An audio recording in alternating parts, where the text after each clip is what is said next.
Wherever you're from is Oh, exotic mate, right now. very exotic. Very, Matt, keep it clean. Oh, too funny. All right, how are we going with this? 1 more minute. The countdown's on, everyone.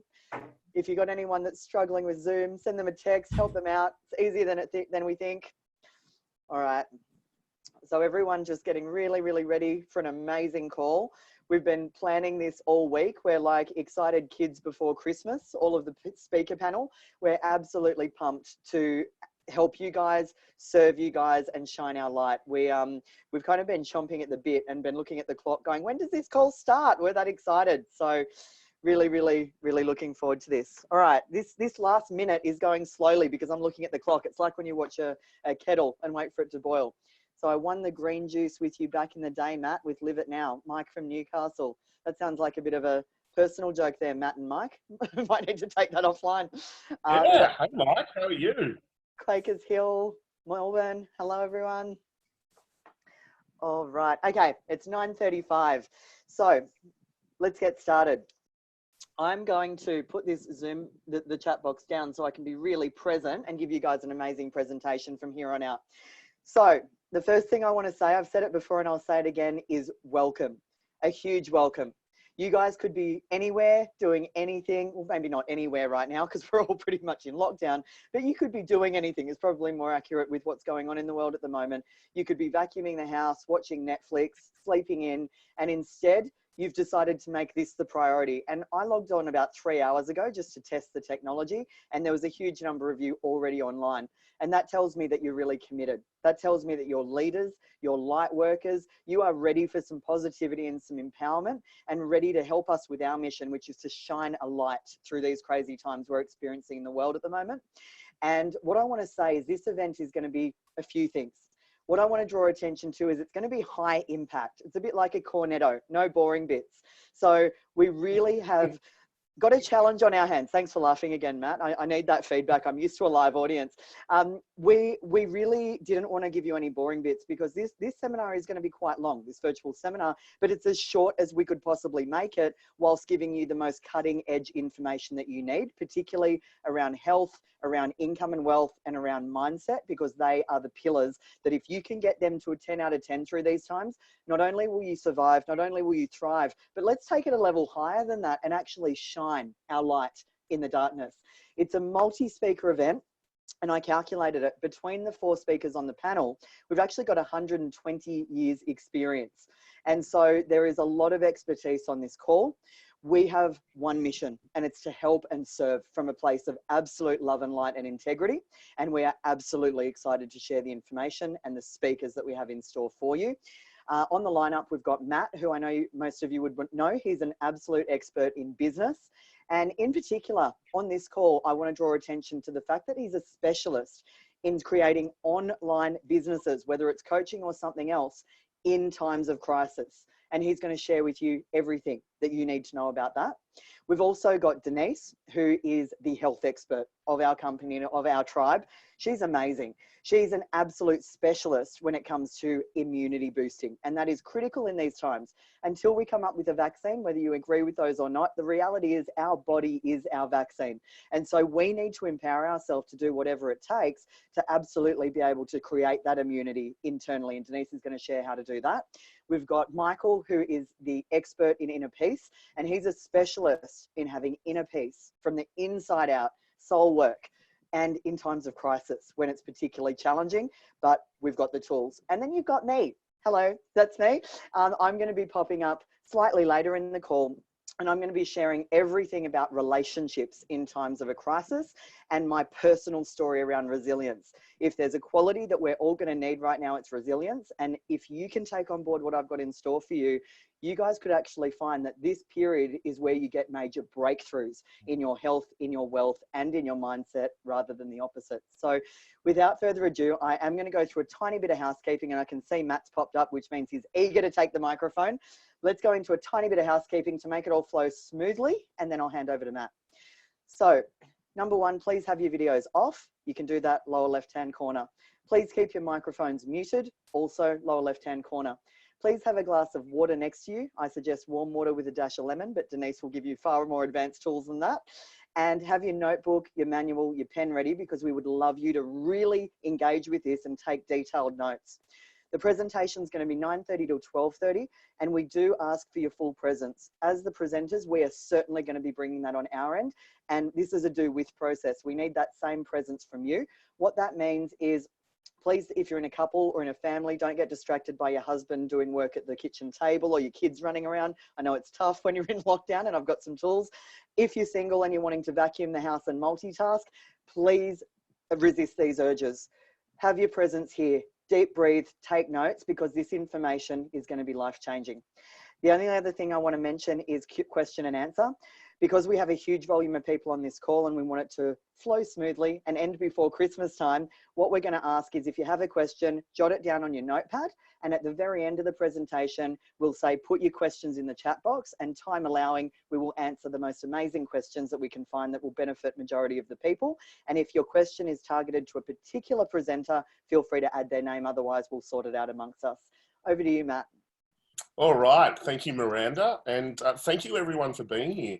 We've got over 120 people on this call at the moment, and that's very, very exciting. I just want to say thank you very much for showing up, and just want to check, can you guys hear me? So just type in the chat yes, so I know you guys can hear me. Fantastic! Oh, look at all of this. This is awesome. Hey, Warren, Anne, wow, Mark, Graham. All right, guys, I'm going to jump straight in. We've got a short amount of time, and so this presentation, or all of our presenters, it's going to be almost like popcorn. So little bits to keep you engaged, and I'm excited because this group is a tribe of mentors, and they're actually my mentors. And how this came about, I was running Excellence Now, our NLP prac 2 weeks ago, and I woke up in the middle of the night, and I had this clarity. And I thought to myself, everything I've been through, all the challenges that I've overcome, the wounds that I've kind of turned into my superpower, and we'll get into that, it's for this moment. And I think if you're a coach, if you're a change maker, a parent, a leader, we have knowledge at the moment, and this knowledge can help people. And that's the challenge, is that sometimes we can be stuck in wounds, we can be stuck in stress and anxiety. And really, this is what this training is all about, is to empower you to kind of clean up your house, but then get out there and kind of shine a light in the world at the moment. And that concept of light workers, I believe they're kind of light workers, and it's time to kind of turn our flame up at the moment.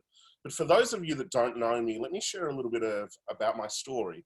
My story hasn't been necessarily that easy, like a lot of you. Growing up, I had a bit of bullying, some learning challenges, and I was sensitive. And I thought there was something really, really wrong with me, because I kind of felt I didn't fit in, I didn't belong. I felt things in a different way compared to my friends, and in some cases my family as well. And it led me into the personal development world. And I think that's what happens, is that when you have a crisis, we start to change in some way. And sometimes the crisis is the greatest thing that can happen, because it gets you conscious. And that's certainly what happened for me. That mainstream education didn't work. I would be in like a daydream when I'd be listening to the teachers, because for some reason it didn't connect with me. But then I got into personal development, and thankfully my dad, my mum's actually presenting to you guys today on health. So it's a family affair today, guys.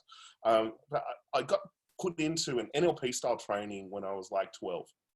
And it opened my eyes. It opened my eyes to personal development. It opened my eyes to learning and to being able to change, because up to that point, I thought it was impossible to change. And so I was 12 years old doing this NLP course, the youngest in the training, and everyone in the course was like, you are so lucky, you're going to be so successful, this is amazing, what an incredible start. But then when I was 13 years old, tragedy struck.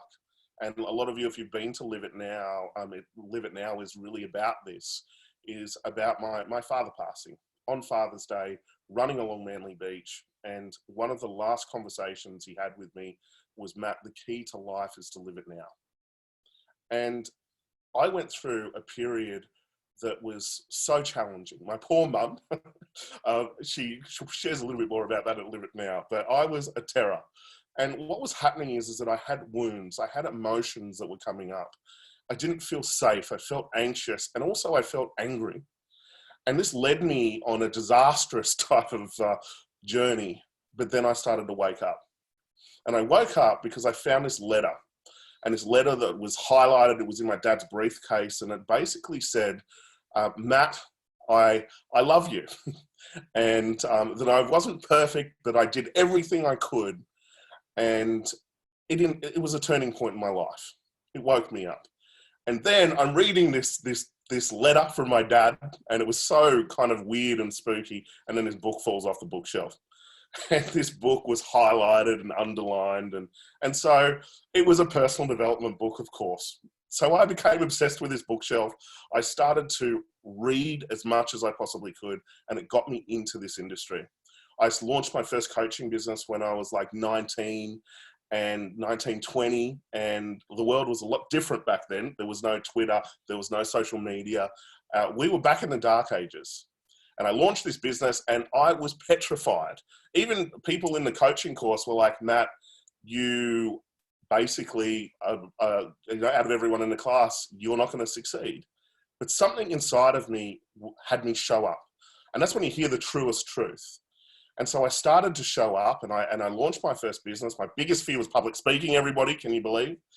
And then I was able to help grow that business. We became one of the biggest coaching companies in Australia. We raised almost $500,000 for Make-A-Wish.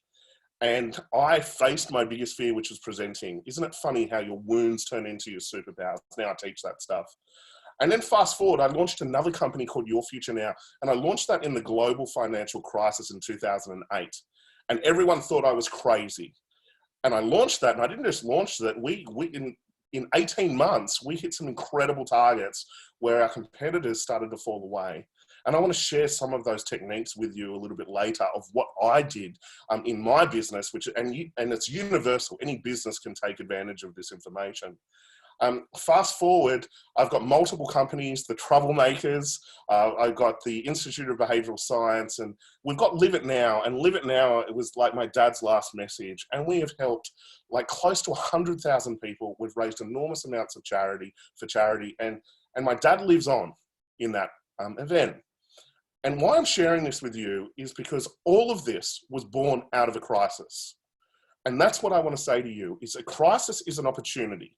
It wakes us up. Now, I know some of you are kind of in enormous amounts of uncertainty at the moment. The government has said, there's 250,000 businesses that are potentially going to collapse. There's enormous uncertainty around income. There's enormous uncertainty around health.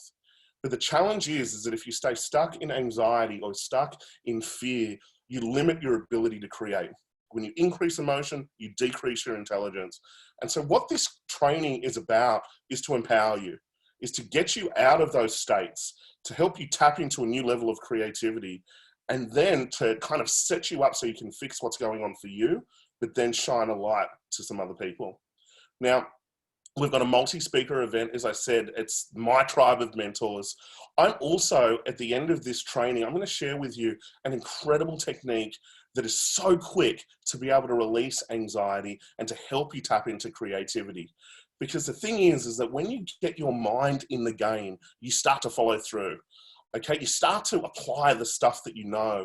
And that's what my passion is kind of bringing mindset and then strategy, and then helping people really follow through with an incredible community and an amazing tribe.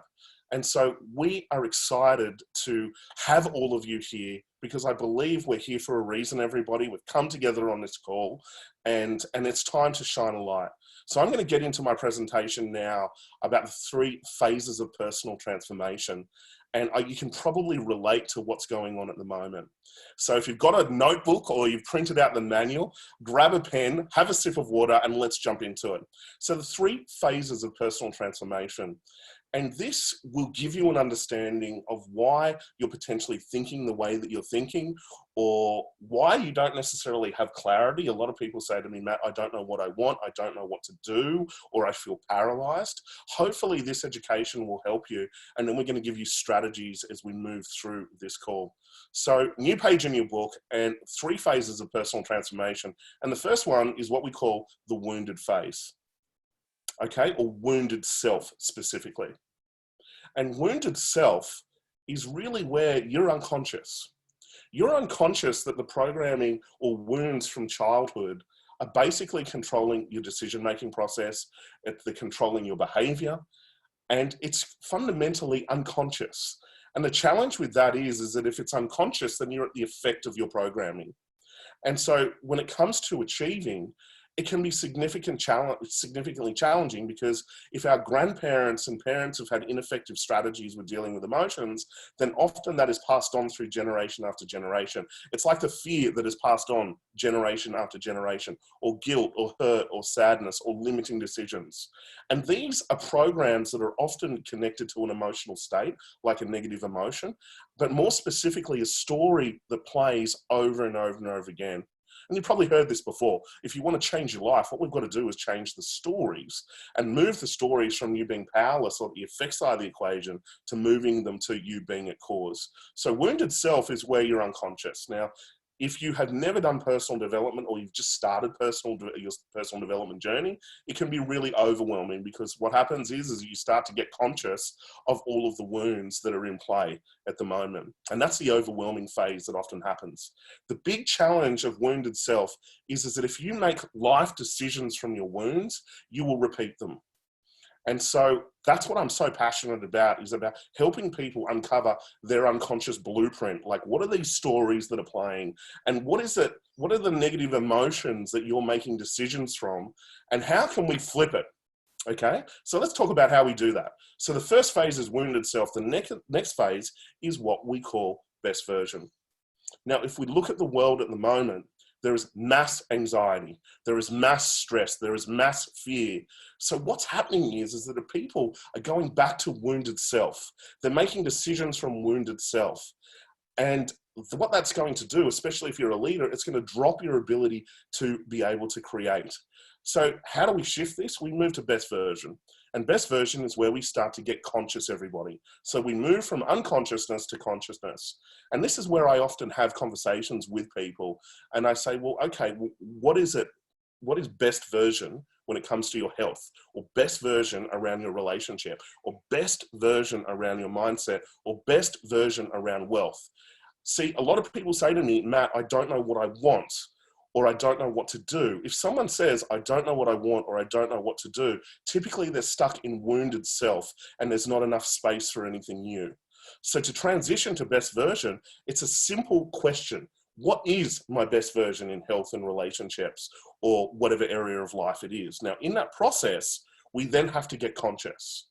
Then what a lot of people go through when it comes to personal development is a battle.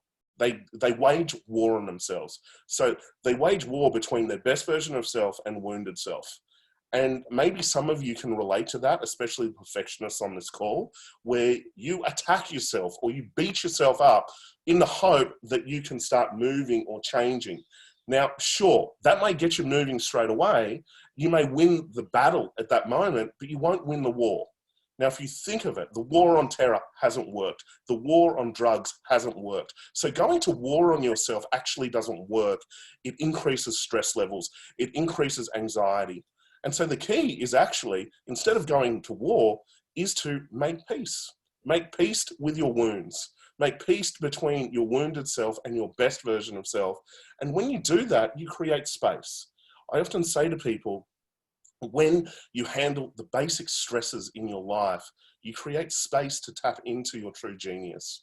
And that's what we want to help you do, is to stop the battle or stop the decision-making process in wounded self. When you increase emotion, you decrease intelligence, and to shift you from the battle to the next phase, which is mission. And so mission, you'll notice it's the opposite polarity. Wounded self versus best version of self, the focus is often on self. Whereas the mission phase is you've handled the basic stresses, you've created space, and the process is actually letting go of stuff instead of adding more.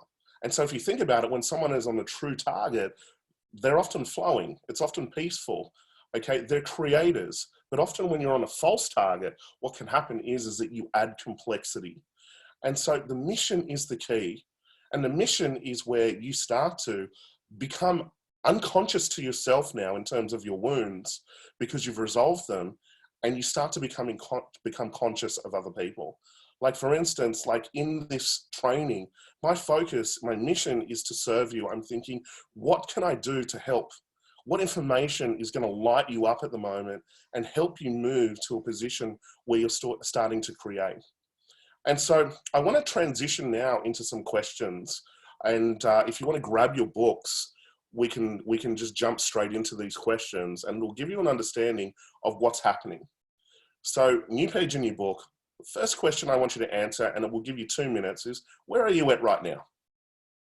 And when I say where are you at, what stage are you at? Are you at wounded self? Do you feel you're at best version of self? Or are you at the kind of the mission phase? So we can be operating at multiple levels. We could have like 80% of us that is a kind of wounded self. We could have been unlocking best version of self, and we could be having glimpses of mission coming through.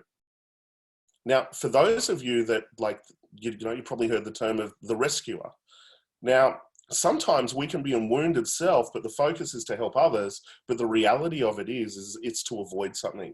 It's to avoid the wound or to distract ourselves. And that is the concept of the rescuer. So be very, very careful around that. Remember, we want to handle the basic stresses, and then we want to tap into that new level of mission. And that's what I want to help people do at the moment. A lot of business owners at the moment, you're stuck in wounded self.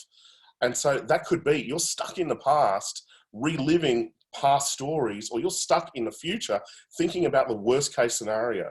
Now, creativity is not going to come from those positions. We need to get you back here and now and create space for something new. So where are you at right now? What phase? Okay, what is opened? Is the mission opened up in terms of your thinking? Okay, are you at best version of self? Okay, or are you predominantly at the wounded state at the moment? And so I'm going to give you another 30 seconds. So just keep writing at the moment. So where are you at right now? What stage are you at? And then we're going to answer the next question. And the next question is, where are you making life decisions from? So where are you making your life decisions from now? So the last question was, where are you at? Where are you spending most of your time? But now, where are you making your life decisions from? And so when the pressure increases, where do you make life decisions from? Do you make it from anger? Do you make it from sadness? Do you make it from fear? Do you make it from guilt? Do you make it from hurt? Where do you make your life decisions from? Is it a combination? But what is the predominant one? When the proverbial shit hits the fan, you can probably notice that at the moment. Where do you make your life decisions from? And the challenge is, remember, if you make decisions from your wounds, you will often repeat them. My belief is that our wounds are there for a reason. Our wounds are there to wake us up. Our wounds are there to be able to really give us an opportunity to face them and to transform them into something bigger. If I look at like my father passing away, I could have been stuck in anger.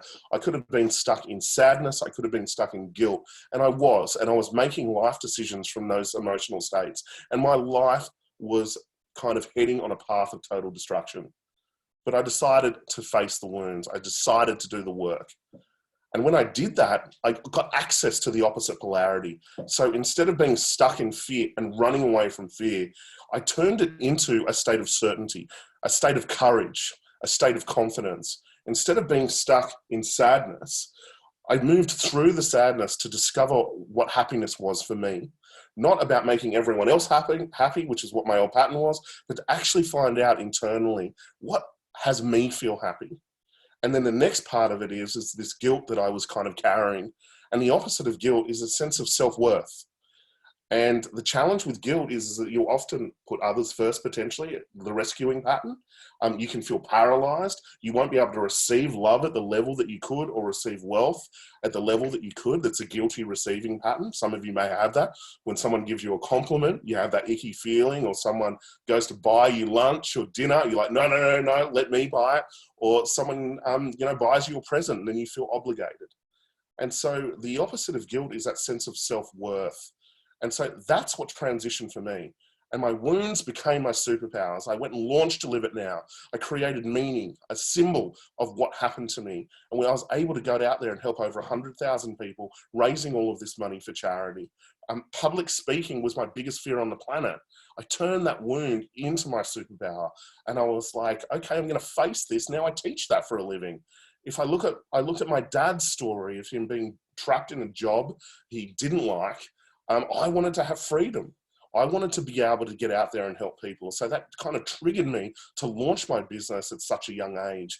And then the journey from there of being able to work on myself and grow. And what kept me in the game was because I had those wounds. Okay, and that's what I feel is the wounds aren't bad.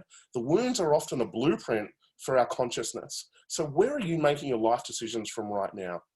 And then the third question is, what can you learn? So from this presentation, what can you learn?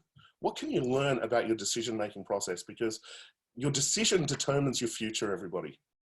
And your future is now. This event is called Create Your Future Now, because we want you to get back to here and now, in the moment, not stuck in the past, reliving past wounds, not stuck in the future around anxiety, to get you back here and now. Because when you live it now, you tap into a new level of creativity. It's like you download some new information. It's like you clear the static or the wounds at the unconscious level, and you create space for some new information. And so I want you to answer these questions. We're going to go through it a little bit later. My presentation is coming to an end at the moment, everybody, but I will be back. After this, after I kind of a few presenters, I'm going to come back. I'm going to share with you a anxiety release process. We're going to be doing some breakout goals. We're going to do a crisis plan. There is so much that we want to share with you at the moment, but I have to introduce someone that is very, very special. She's right next to me at the moment, and this just happens to be my mother, Denise Catling. My mum is my biggest inspiration. Her knowledge around health is unbelievable.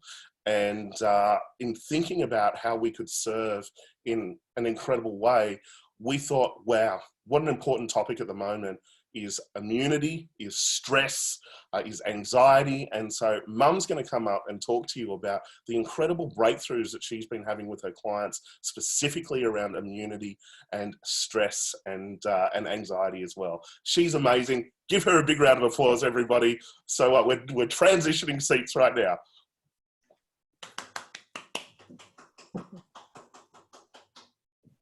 Hi, everybody. Yes, I'm Matt's mum, and he's put me on here. I've never been on anything like this before. I have spoken to him in some of his seminars, but this is a totally different thing for me. I'm used to sitting in my clinic with my client for about an hour with my herbal dispensary behind me, working out what tonic I am going to make up for that person. So what I'm here to do today is, I think, just pass on a little bit of information that I have. I have been a herbalist naturopath for 35 years. I'm also a registered nurse. I did my training in the late 60s and worked in intensive care and coronary care, and then went into operating theatres where I worked for about another 30, maybe 40 years, and retired probably about 10 years ago, though I do still help a gynecologist in his rooms about once a month to do a list. So that's about all the nursing I do now. But in the 80s, I started studying herbal medicine and naturopathy when in that time it was a little bit strange for a registered nurse to go and study herbal medicine, especially when you were assisting surgeons in the operating theatre.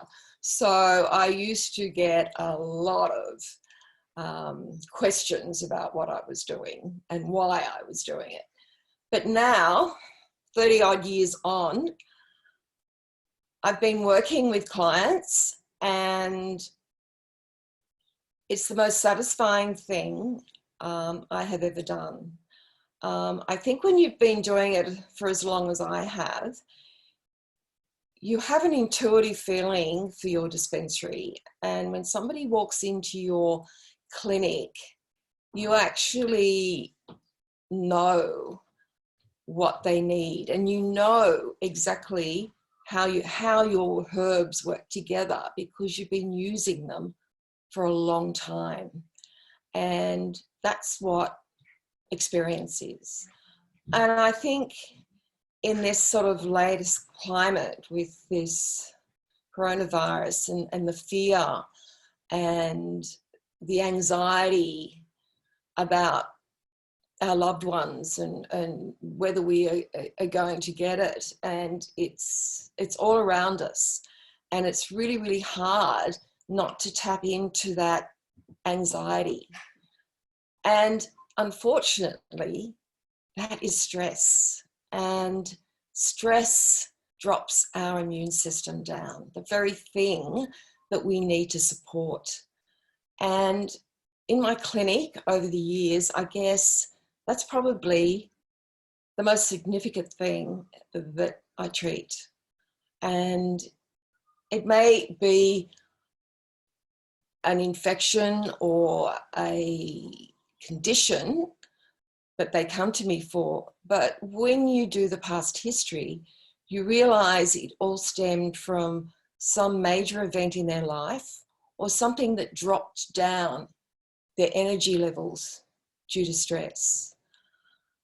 And what I'm trying to sort of tell everybody right now is that there are ways that you can support your stress, and so therefore support your immune system.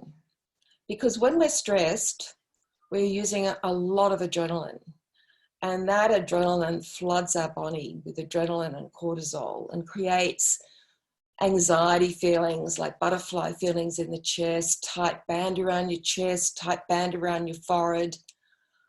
These are all signs that maybe your diet's not giving you all the nutrients you need to support your nervous system and your adrenals and your liver and your immune system. And that stress is actually using up a lot of your nutrients and dropping down your resistance to disease. So what I do a lot in my clinic is make up tonics during using my practitioner strength herbs, which are about 8 times stronger than anything you'll get in a health food store. And these herbs that practitioners have, you've got to have a therapeutic goods certificate to even purchase them, let alone prescribe them.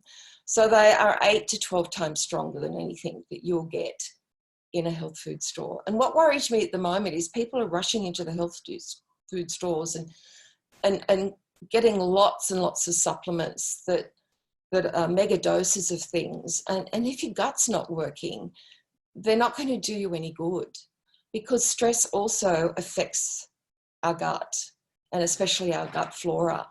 So that's something that we really need to address as well. So we need to sort of look at our sort of good probiotics. And if you need a supplement, sometimes it's better to have a powdered supplement. In my clinic, I use a powdered supplement, which you dissolved in warm water and have on an empty stomach, so that you know that if your gut's not functioning properly, you know that actually that is totally absorbed. And there's also lots of foods that we can put into our diet to support our gut as well, especially sort of all the fermented foods, all the yogurts with the lactobacillus. So add these to your diet. Even the papaya is really good.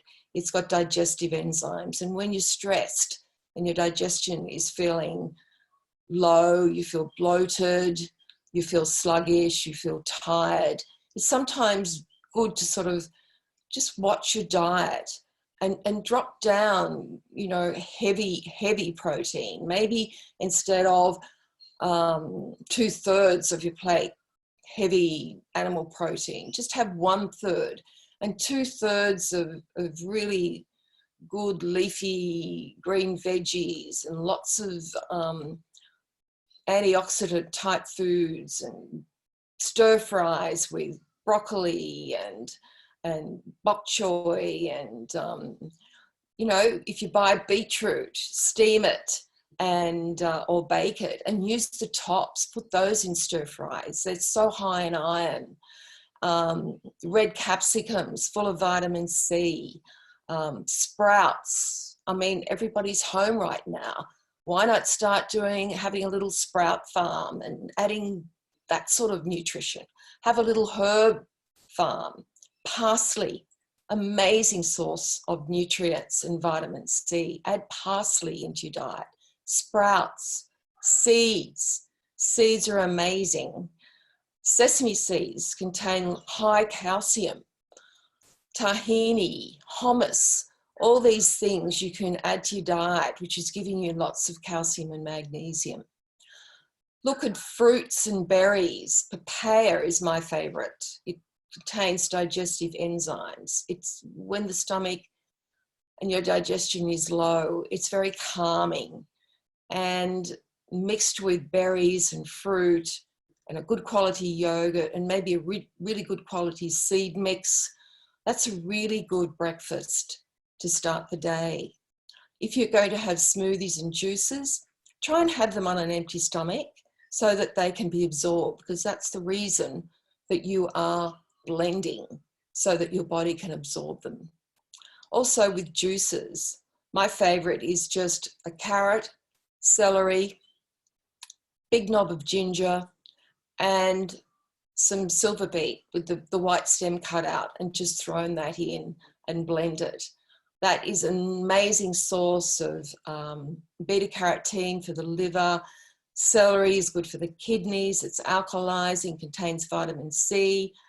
And then you've got the actual iron from the spinach leaf. And if it's blended and drunk on an empty stomach between meals, it's an amazing lift.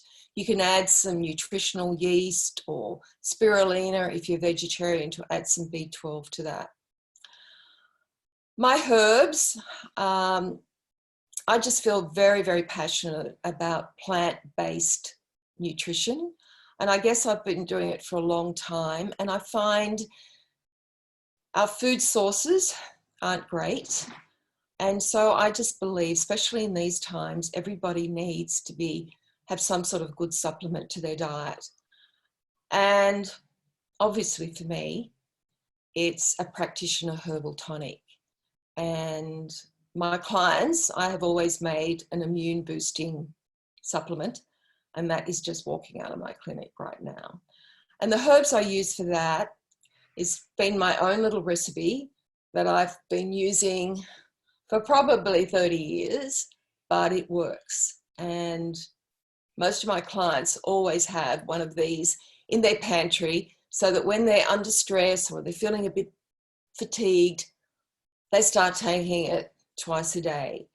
And it's just the basic herbs that every herbalist knows. You know, I use practitioner strength, Echinacea blend premium. I use sometimes astragalus, though I don't use astragalus for an acute infection, but that is good to boost up immunity over a long time. I use andrographis. I use the rosehip.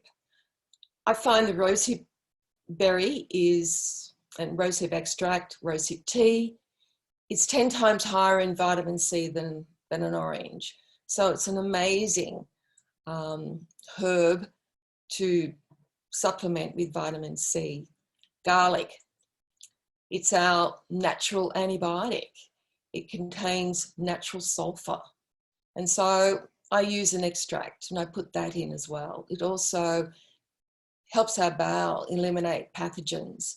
So I just find in this immune boosting tonic that I make, it just works brilliantly with those herbs. I also add fenugreek.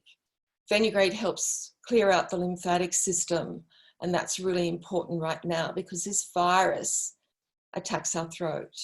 So we need to keep our throats healthy, our mouth healthy.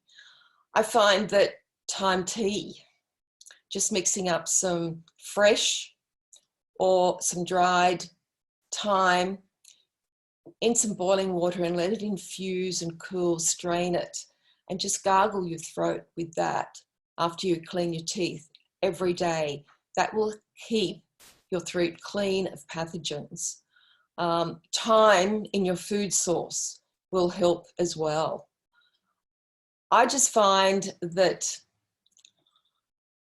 just vitamin D is another very, very important thing. So sunlight is important to us. Get out into the sun, sit on your balconies, sit in the sun, dry your clothes in the sunlight. It kills bacteria. If you can, just put your pillows out in the sunlight. These are just really simple things. Exercise gets our circulation going. It makes us sweat. It clears out our lymphatic system through our sweat glands. Get a fit ball. Start doing some exercise at home. Look at videos. Buy a few light weights, a few straps.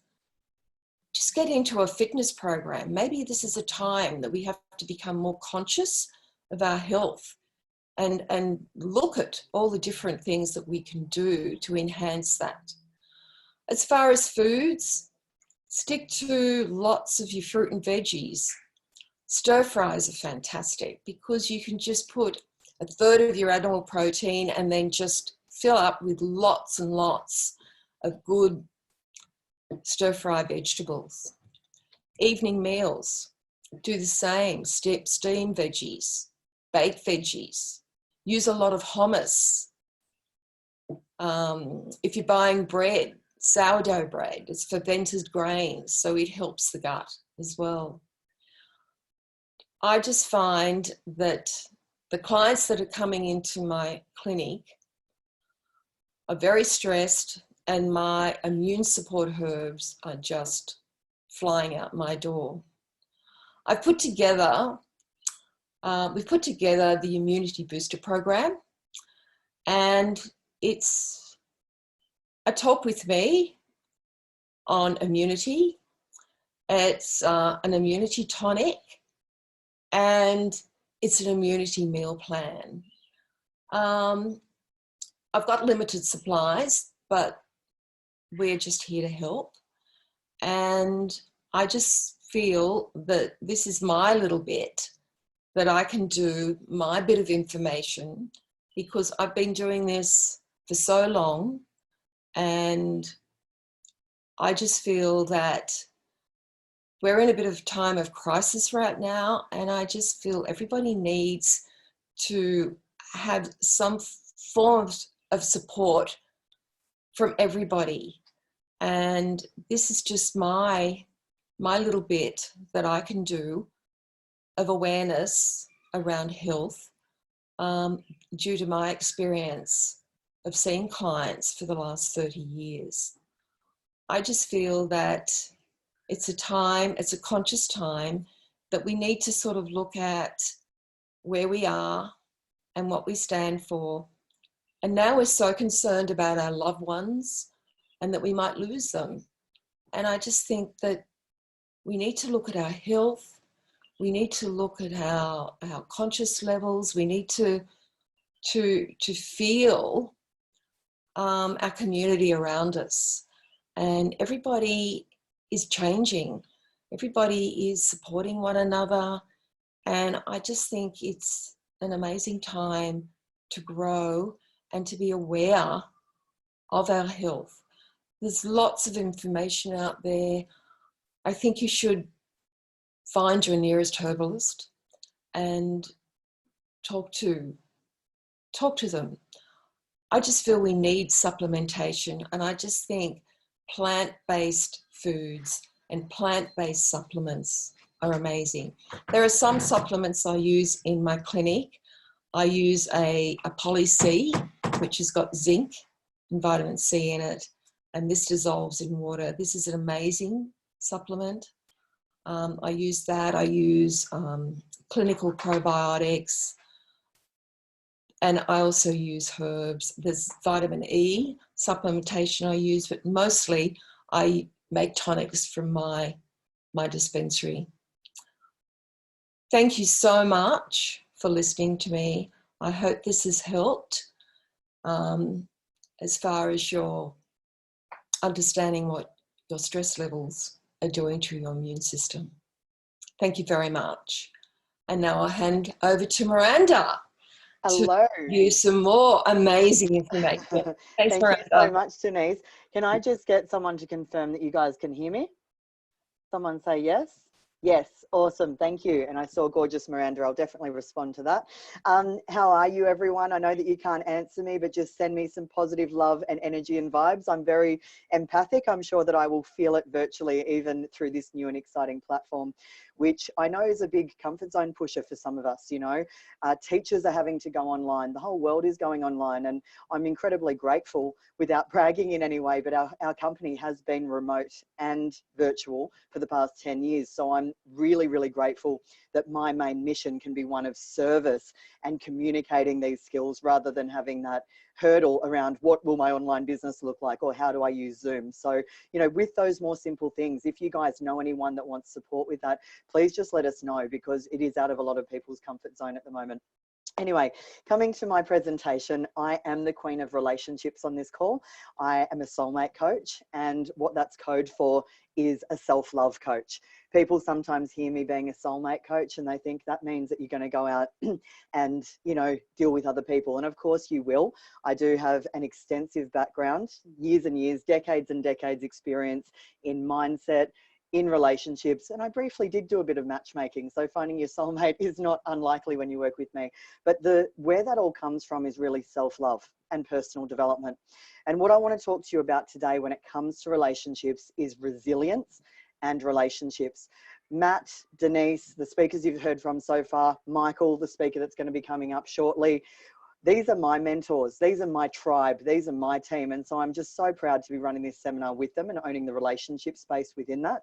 I mean, when I started my business over 15 years ago, in the coaching space, I was winging it. I was doing it the live way. I was kind of guessing as I went. And it was when I met Matt and he became my mentor that he really supported me to do the stuff that he's just shared with you to come online. Denise, when I have had the common cold, this woman's tonics, they literally will take a common cold that would normally take a week or two, and it reduces it to like a 24-hour thing. And you actually feel better at the end of that 24 hours because you've been on all of her herbs. She's amazing. And Michael is a very dear friend and mentor of mine coming up, and he's all about inner peace. And really, you know, this guy has done fasting and meditation from days on end. He really has command of the mind and consciousness on a level that I've never met anyone else that's as amazing as him. So it's such an amazing tribe of people we're learning from. And coming back to my topic, which is relationships and resilience, what my superpower is, and what I really feel I can bring to this call to help serve and transmute love and light, is my tools around resilience. Resilience is such an important skill to have. And I'm going to link it to my story. My story is about my mum, and you can go to the next slide there, Em. We've got the beautiful Emma working away in the background, trying to keep up with us crazy speakers with the AV. Thank you, Em. This is my beautiful mum, and she's got a halo around her looking like an angel, because she is and was an angel. And it was the closest thing to Mother Teresa that I've ever met. I actually grew up quite poor. Not poor when it comes to love. I have the most incredible family and am very blessed and incredibly rich when it comes to relationships. But when it came to financial resources and all of those kind of things, I grew up on Centrelink and in Housing Commission, and with a single mum who, while she was the most beautiful human being I've ever met to this day, it was tough. Sometimes it was tough to put food on the table. And that was the biggest blessing that I ever could have inherited. While she was busy saying, I wish I could give you, you know, a father figure and money and a house and all of those things, my soul was receiving something far greater than any of that. And that was the gift of being given the gift of having nothing, meaning that I had to really take charge of my own life and realize nothing was going to be handed on a silver platter. And it was going to be my job to upskill myself, learn the lessons, do the work, and do whatever it took to make my life look the way I wanted it to look this lifetime. And so growing up poor, I thought that was the biggest trauma that I'd ever been through. And in my early days in personal development, I would talk about that as my main pain point. And of course, I've turned my pain into my superpower, or my pain into my power. But I actually got an even greater learning when I was on the journey of personal development. And that's when my beautiful mum, this beautiful woman that you see in the photo, had an episode and really struggled with some emotional health issues. And as a result, ended her own life. Now, We'll bring up the other photo as well, just in case you're wondering what that blank space is. And speaking of blank spaces, this did leave a huge blank space in my life and in my heart. You know, she was my best friend, and this little girl was my little sister, or is my little sister, who I actually adopted on the day that we got that news. She was 11 at the time, my little sister, and I took her under my wing, and I really realized that this universe and this life had some really, really big and powerful, painful in the beginning, lessons for me in store. And I kind of see myself as a cat. This story that I'm telling you is the big one. It's the biggest, but it's only the tip of the iceberg. I don't have long enough now on this call, but for those of you that ever do further stuff with me, hopefully I'll get a chance to share the other learnings that I've got, but this is the one I'm going to focus on. It taught me so much, and I did make it through it because I'm like a cat. I land on my feet. I've got 9 lives or more. I think I'm up to about 900 by now. And that comes down to resilience. Now, I did some soul searching, and I sort of thought, how did I grow up poor? How did I go through that with mum? And how does my life look like the life on my vision board right now, which it absolutely does. And by the way, for those of you that have vision boards at the moment, which is basically a collage of your 10 out of 10 dream life, approximately 7 years from when you created it, I created that vision board. I've done it a couple of times this lifetime, and I achieve 100% of it every single time. And it's interesting, I've got it in the corner of my studio that I'm in now, and I look at it and all of the goals are taking on different meaning. I've got a big picture of a globe, which a month ago meant I want to be an international coach and speaker, and I'm already doing that. But now I look at that globe and I realize that my mission is far greater.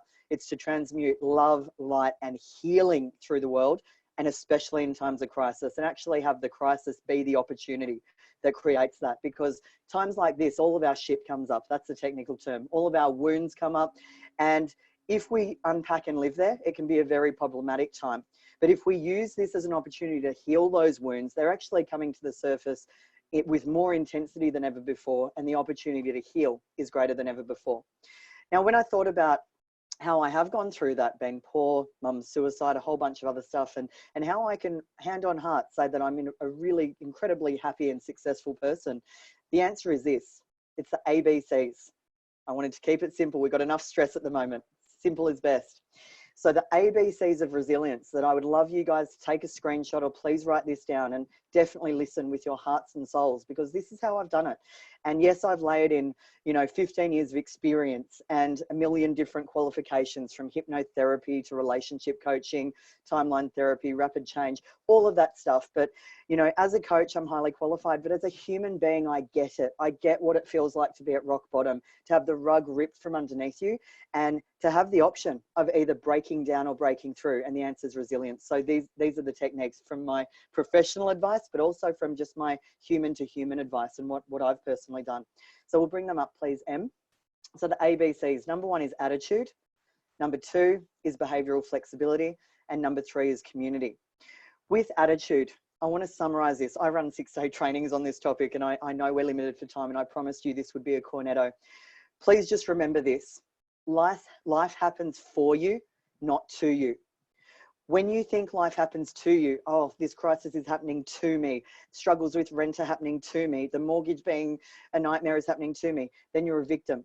When you adopt the belief and the attitude, and it's a decision that's available to any of us, that life happens for me, everything is an opportunity for learning. Either we get what we want or we get a learning. Then we're free, we're positive, and we're a victor rather than a victim. Let's go to the next one, and I'll unpack that a bit in a minute. Next one is, I meant the next point. I'm confusing you for Emma. Behavioral flexibility. Thanks for your behavioral flexibility there, Emma, by the way. Behavioral flexibility means you're like a cat that's landed on its feet, and that cat is almost ready to catch a ball. Imagine if you were standing nimble on your toes, ready to catch a ball that was thrown at you by the universe, by the community, by Corona, by whatever. And at any point, you are so present and so behaviorally flexible that you're on your toes in present time, ready to go and catch that ball with an attitude of, how is this happening for me rather than to me?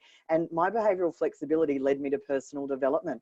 When I realized that if I kept going down the path that I was on in the, demographic of the community I grew up in, I was probably going to be poor on Centrelink and Housing Commission too. And there's nothing wrong with that. I have nothing but gratitude for how I grew up.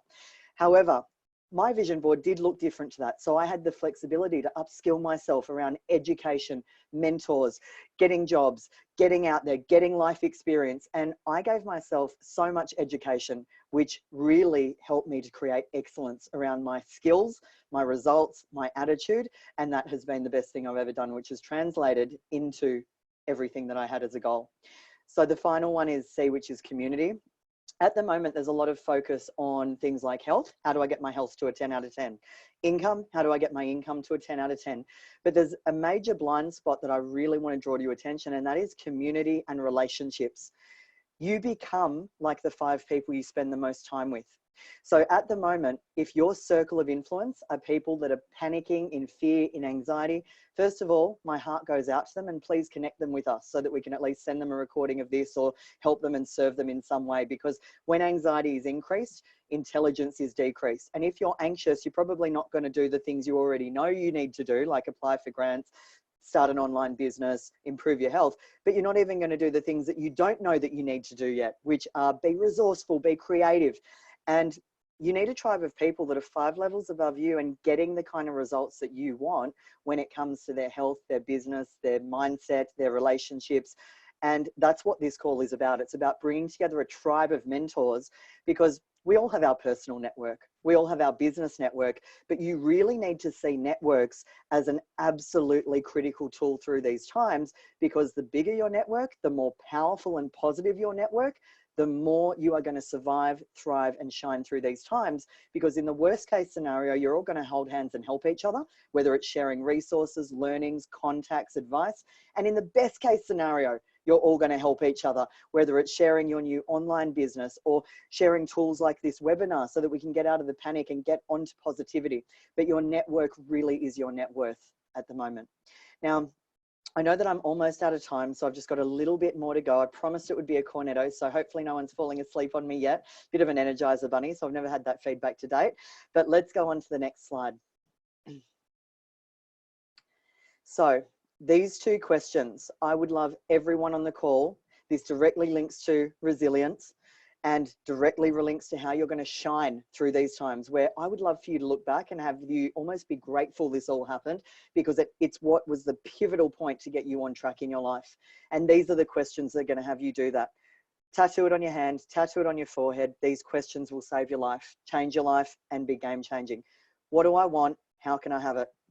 Most of the population are focusing on what is the worst case scenario and how do I prevent it? Now, I'm not sticking my head in the sand. I don't go into the garden and go, there are no weeds, there are no weeds. I know there's weeds, and I know that there's a crisis happening at the moment, but I have a rule, which is 10% on the problem, 90% on the solution. The problem is there to just make peace with the worst case or make a plan for the worst case, spending 10% of the time there. Then you need to turn around, and 90% of your energy and resources needs to be on what do I want? What do I want that's positive? And how can I have it? So if you think of these 2 questions and use the negatives to kick your butt back on track to these questions, this is how you're going to get through this from a mindset point of view. Next one, which is the victim, the aggressor, and the creator. And this is really about relationships. Oh, that's coming up. Let me just freestyle this because I think I forgot to put the slide in. Apologies. So there's a couple of different mindsets that we're going to notice popping up in relationships at the moment. You may want to write these down in your manual. On the page that says Miranda Claire and how to improve your existing relationships or how to attract one if you're single. Now, when it comes to relationships and when it comes to the times we're in at the moment, the big common theme is fear. Now, with the fear, typically this will activate different mindsets or different patterns in people. Now, I want to clarify this is not who people are. It's just the pattern that they're running, and you can run new patterns. That's what we essentially are here to do, to help you with a whole bunch of new patterns. Now, when someone is feeling fear and they get scared, they go into flight as opposed to fight. And this is known as the victim mindset. The common theme of the victim mindset is poor me. Everything pretty much boils back to this common theme and this common scenario of poor me. You know, I can't step out of my house at the moment. Poor me. I'm single and I can't meet anyone. Poor me. I'm in a relationship and my partner is at home triggering me. Poor me. With the other mindset that we typically adopt, it's the aggressor. And this is another reaction to fear. This is when we get angry and we more go into the fight response rather than the flight. So we kind of get angry rather than getting scared. It's also a version of victim, but it's an angry victim rather than a retreating victim, like with the first one. So an aggressor will typically find a way to get angry at everything. Can't get let out of the house. I'm pissed off. I'm stir crazy. I'm single. I'm angry that, you know, Tinder didn't work and I'm single and lonely and I'm pissed off. You know, you're in a relationship. I'm angry that the kids are leaving crap everywhere and trying to do webinars and I'm treading on Lego. That's getting angry. The final pattern that we jump into is the rescuer, which is I'm scared. I don't know what to do about it. My wounds are coming up and instead I'm going to go and help everyone else, which is kind of like being the wounded healer. Now, I love helping. We're on this call helping and serving you guys. The secret to living is giving, but that is different to rescuing. We are all on this call to help and serve you as light workers, as leaders, and to bring those attributes out in you. However, I guarantee you, I know firsthand, behind the scenes, we're working on our stuff. We are doing the work. We're not doing this from our wounds. We're doing it from our hearts, from a place of possibility, optimism, and results. And it's very, very important that we be aware of these patterns, the victim, the aggressor, and the rescuer, and we know that there's an alternative. Now, the alternative, please write this down, to those patterns, which only increase stress, they only suppress immunity, they only cause drama in your relationships. The solution is the creator mindset. And the way to be a creator, I've already given it away, guys. What do I want? How can I have it? It's adopting that mindset in your own life. What do I want? How can I have it? And if you're wanting to help others, it's empowering them with that. What do you want and how can you have it? That's empowering rather than rescuing. Now, I have so many more tools and techniques that I want to share with you. We're going to do our best to create some kind of mastermind so you can have access to us and so I don't hog the microphone right now.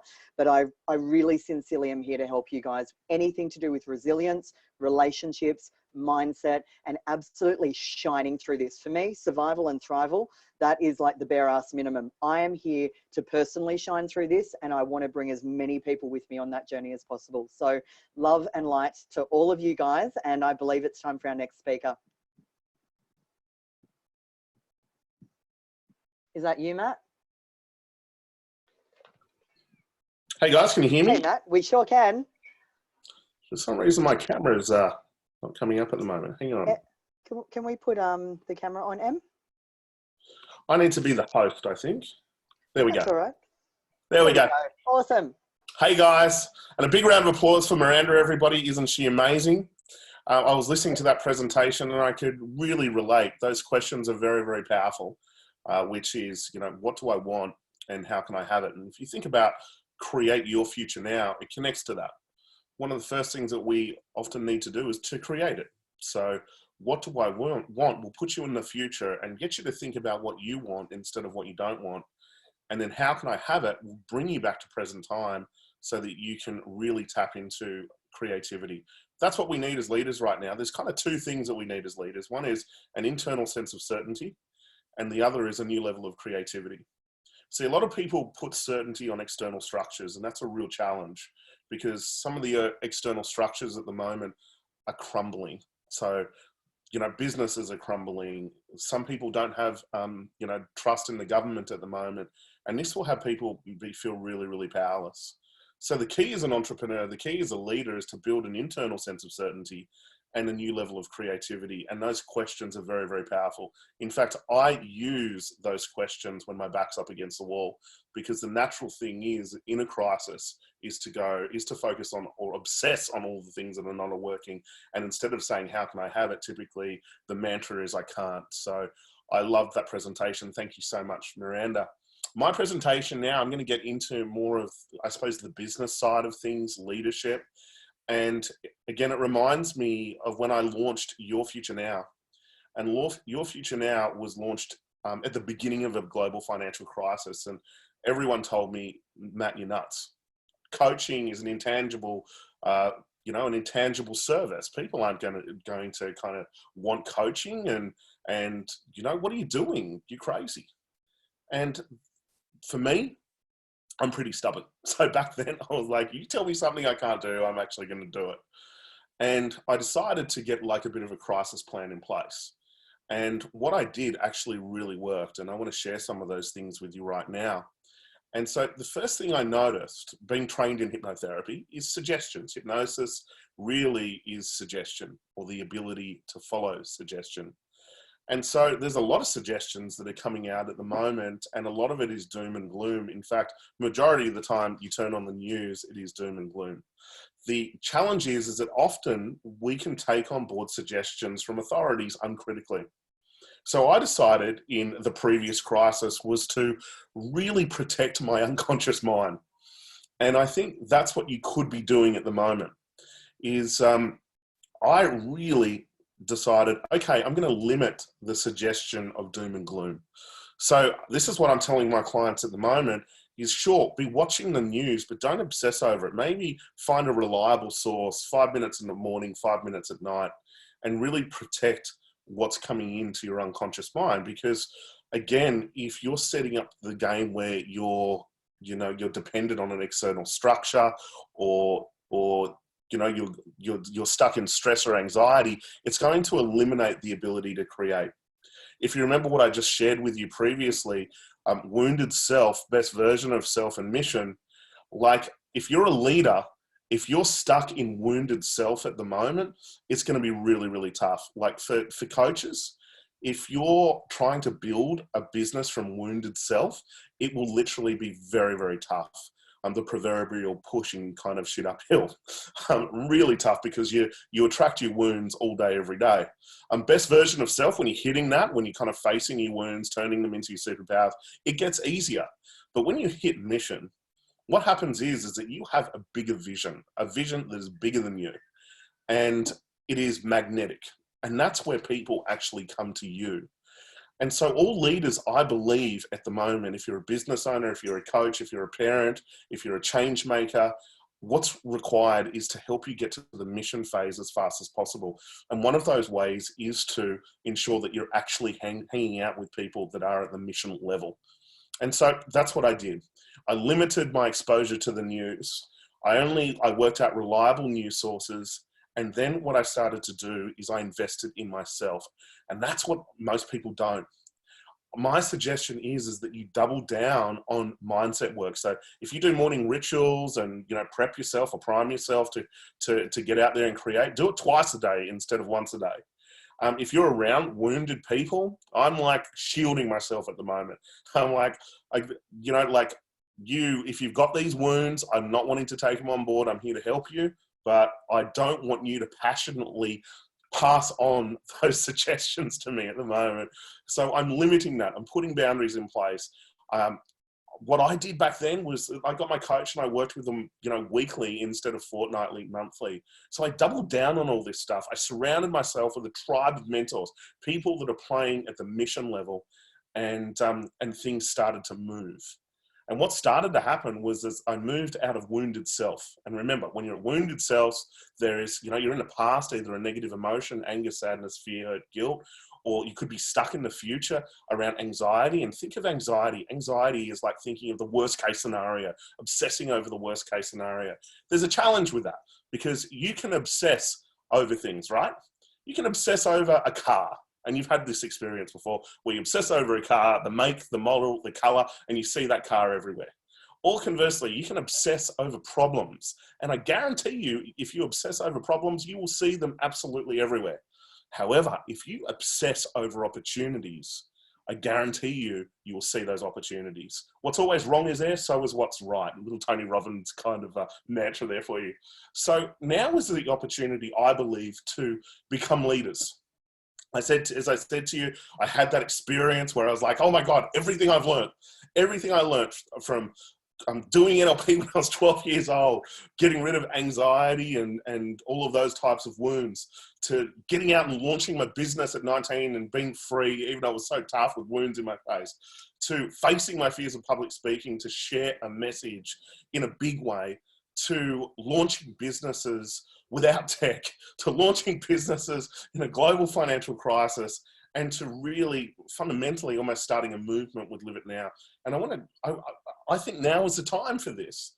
If we look at the world and what's happening, everyone's going indoors at the moment. Everyone's kind of isolated to a degree, but at the same time, we're not. We have this powerful connection which is the internet at the moment. And if you look at most businesses, they are having to go online. They are having to, like the education system is being forced to evolve. Businesses are being forced to evolve at the moment. And I often liken the metaphor at the moment, there's been a mass extinction happening. And there has been a mass extinction happening probably for the last 10 years in the business world. The government's even said it. Through this kind of experience, 250,000 businesses will probably not survive. So the metaphor is there is a mass extinction. And the challenge is that if you're a leader, your business will never outperform your psychology. A business never outperforms the psychology or skill level of the leader. Whereas most leaders, they don't invest in their psychology. They don't invest in upskilling. They don't evolve. They typically blame the market or blame their staff or even blame their customers. But we've really got to stop that right now. We've got to stop the reasons. We've got to stop the excuses. And we've got to shift to the mission phase as fast as possible.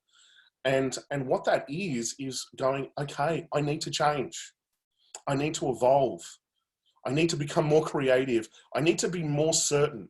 If you think the greatest leaders have an internal sense of certainty. In a time of uncertainty, in a time of crisis, people gravitate to certainty. And so that is the key.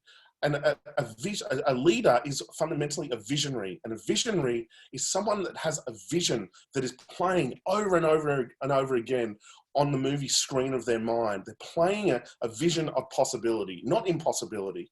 And so now is a time of the passionate entrepreneur. It's the rise of the passionate entrepreneur. It's the rise of leaders. And this is what I want to help you do. I want to help you get out of wounded self.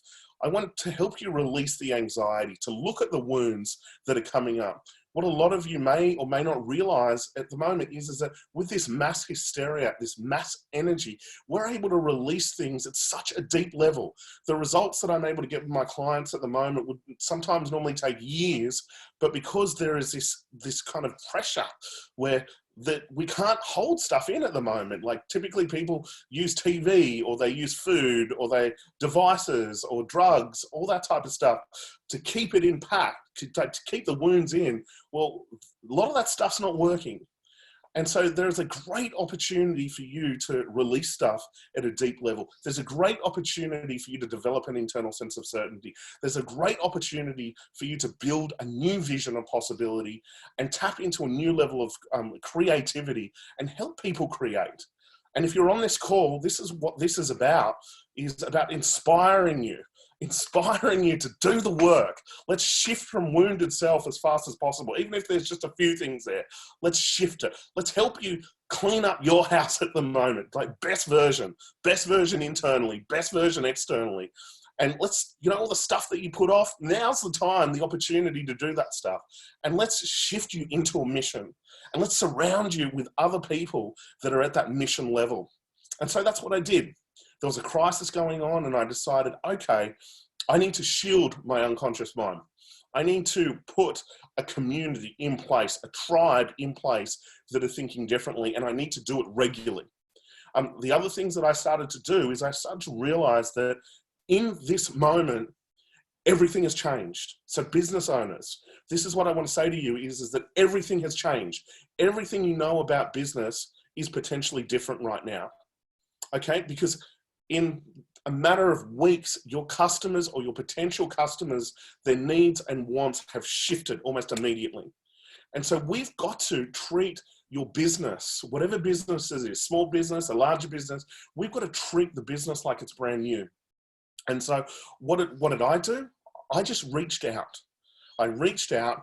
And I did this with my business, Your Future Now, the Troublemakers kind of right now. This is what I've been doing the last couple of weeks is I just reached out and I went and helped. I went and helped as many people as I possibly could. I'm not caring about money at the moment.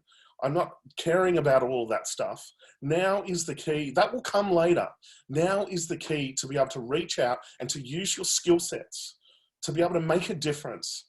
And so I laid all of my skill sets out and I'm like, well, what am I really good at? Well, I'm good in a crisis. In fact, I am great in a crisis. You want to be around me in a crisis. Okay. I really lift. What else am I really good at? I'm good at mindset work. I am so good at mindset work. I can help people release stuff very, very quickly and tap into new levels of creativity. What else am I good? I'm good at sharing a message. I'm good at coming up with ideas. I'm great at coaching. I'm great at teaching this stuff as well. And so what do I have at the moment that could help people? What are my resources? And I looked at my team and I was like, okay, well, definitely my mum. She's amazing. Like my biggest inspiration. She's unbelievable. So I'm like, this immunity tonic that she has, and I've watched this, people just don't get colds. She never has a cold. And I was like, okay, we need to stock up on this immunity booster stuff. So we created this immunity booster approach, which is, okay, a check-in, immunity tonic, immunity meal plans. And then I was like, what else do we have? Okay, mindset. Well, I've got a really great technique to help people release anxiety. It takes seconds and or minutes, I should say, and then tap them into a new level of creativity. What else? What else? I was like, okay, Michael Adamides, the Eckhart Tolle of Australia, talking on peace and consciousness and having a bigger world view. I think that's really important for everyone to hear that and to use breath. That's incredible to energize the body. Of course, Miranda, amazing. I was like, okay, people are locked up at the moment. Some wounds and patterns could be coming up around relationships. And so I thought, I'm going to bring this tribe together. Now, what's inspired all of this was me just helping, was me reaching out. And I reached out in a personal way to people, and I sent them a message and I said, how can I help? What do you need? I'm here to support you. And then I just started like just serving and making a difference. As I said, forget commerciality, let your passion shine through at the moment. And that's what I did. And I started doing session after session, 15-minute course, 20-minute course, helping people release anxiety, finding out what people wanted.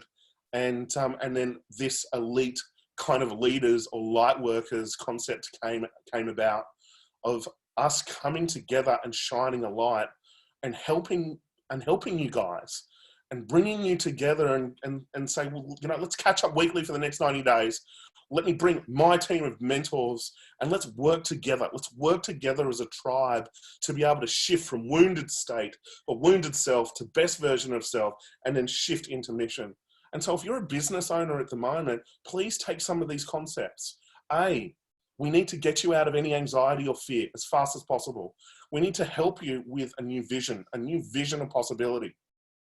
We need to reach out and connect with people, see how we can help, use our superpowers, okay, and make a difference. We need to look at where we need to evolve at the moment, and we can see this. Everything is going online. And so this is really, really important. The excuse of, oh, well, I don't understand technology, or, I'm not good at that, it's just not going to work in this environment anymore.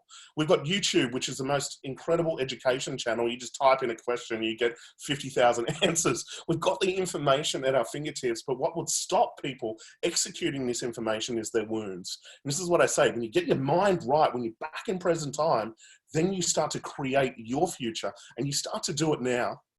And so these tips are really important. Now let's look at where the business world is evolving to. As I said to you, there's a mass extinction that's happening at the moment. And this is leaders that aren't willing to change and have a different worldview. It is leaders that aren't willing to be creative, to do things differently. As Miranda said, having behavioral flexibility.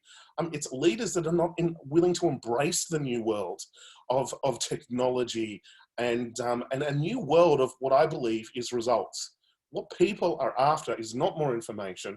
What they are after is results. They're not even after, like the old model, which was, the university education, all of these degrees. In my experience, especially in the small to medium business, and I'm also presenting at Macquarie University on business as a part of the entrepreneurship diploma these days. In my experience, people are not after more information. They're after information that will get them a specific outcome. So if you're a coach, if you're a change maker, if you're a leader, any service-based business, these three things are really important. Number one is, what is the problem that you can solve better than anyone else, and choose one. Number two is, once you work out what that problem is, go deeper. Okay, look at an unconscious level. What is the story that is playing around your customer? potentially of the worst case scenario. You want to understand what the stories are, the stories that trigger, because those stories, when they are triggered, that's when people listen. If you look online, there's a whole lot of noise, okay? But what people want is to solve problems. If you think of a business, that's what it is. We become really incredible at solving problems as fast as we possibly can. And that can be problems with staff, problems with your customer, problems within yourself.